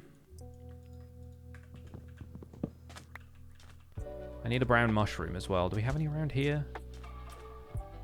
They very rarely end up in swamps just because of light level stuff, but most of the time I see them in spruce trees, and then obviously like roofed forests. I hear a witch. That's not going to help me. You don't drop ender pearls. Oh, well, that was a malarkey and a half, wasn't it? We're not going to find diamonds again at this rate. Obviously, it's like a minute left, so this run is basically dead. But what fun we had, eh? Let's go and look at how tall this biome is, because it's clearly a monstrosity. Thank you for clipping that, Anthofoxo. Appreciate that. Steel Rain, thank you for the Prime sub as well. LA16 Finn with 100 bits. Pride Pooch with the 6 months of Prime. Appreciate you all. Thank you very much. Hope you all had fun on today's stream. Bingo was definitely not the objective today, so we're clearly just messing around here, but the operative word there is mess. See if there's anything worth getting in this cave. Hello. You're not worth getting.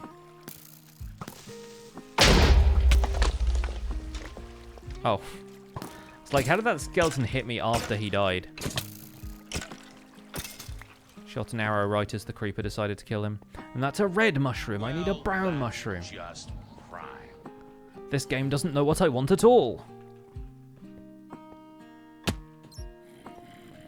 Just going to YOLO it a little bit here, but we're probably going to die as a result. Did see another spawner up there, so we'll aim for that. See if we get lucky with gunpowder in there. Oh, we did. A double spawner, even.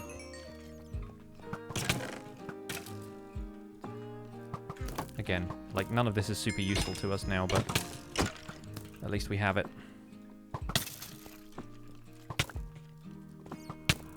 Of course. Alright. SpaghettiOs and bread, thank you for the prime sub.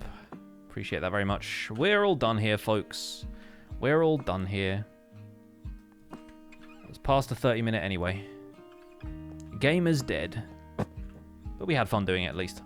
Hope you all had fun, too. That was a laugh. Let's see who we can raid here on Twitch. I'm pretty sure Bruno is playing bingo as well. So, I'll send you over to somebody who's, you know, a competent bingo player. How about that? We talk about Bruno here.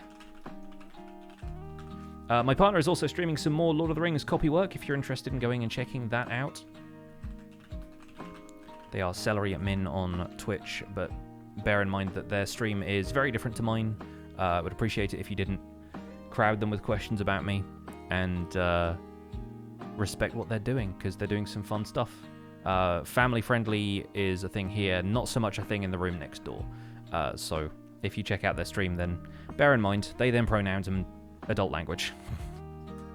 Anyway, hope you guys have a good time over at Bruno's stream. You can use your pixel hype emotes and the hashtag pixelraid to show some love for Bruno, and you should show some love for Bruno because man's been through a lot with you know, the Disney thing and all. I hope you'll enjoy a little bit more bingo action over there. I'll be back with you folks on Sunday, because this is the other Sunday where 8-Bit D&D doesn't happen. So looking forward to catching up with you guys then. Until then, take care. My name's been Pixel Riffs. I'll see you guys soon. Bye for now.